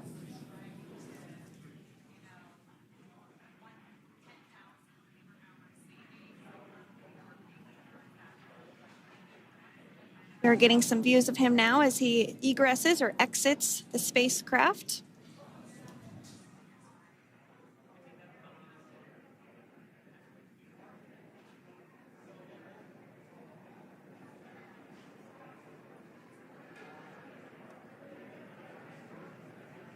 Once again, some elation and cheers there from Butch Wilmore. As we mentioned before, returning to Earth coming from a microgravity environment can wreak havoc on the body. So it is customary and just standard procedure for all of our long-term space residents to get assistance once they are back on board the recovery vessel.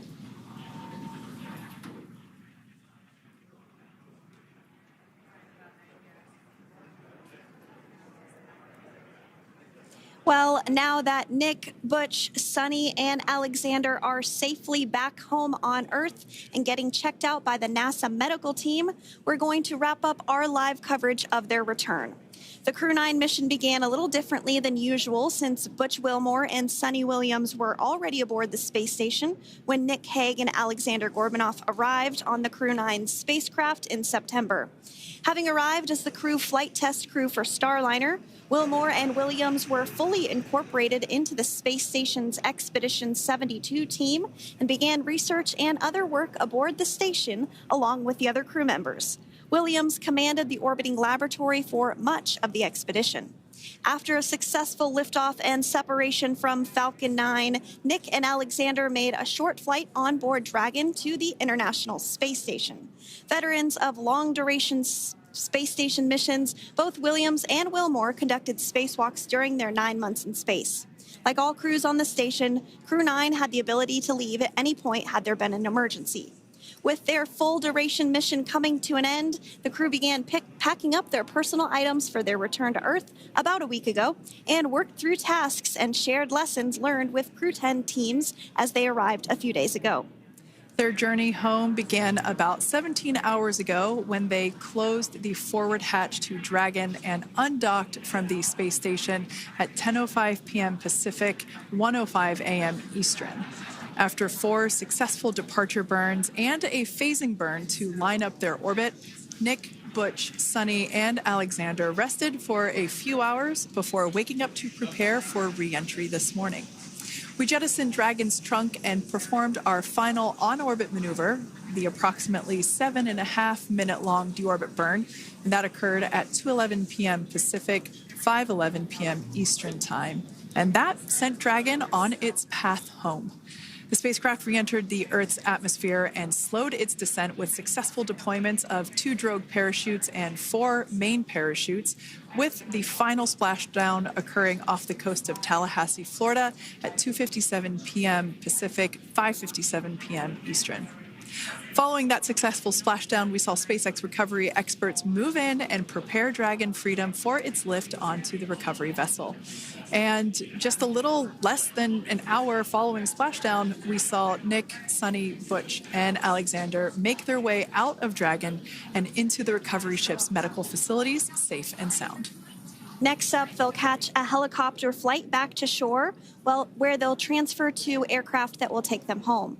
The astronauts will take a NASA plane for the short flight back to Houston, where they'll be reunited with family and friends to bring an end to this mission. It's been an honor and a privilege to share their journey with all of you as we continue this new era in human spaceflight.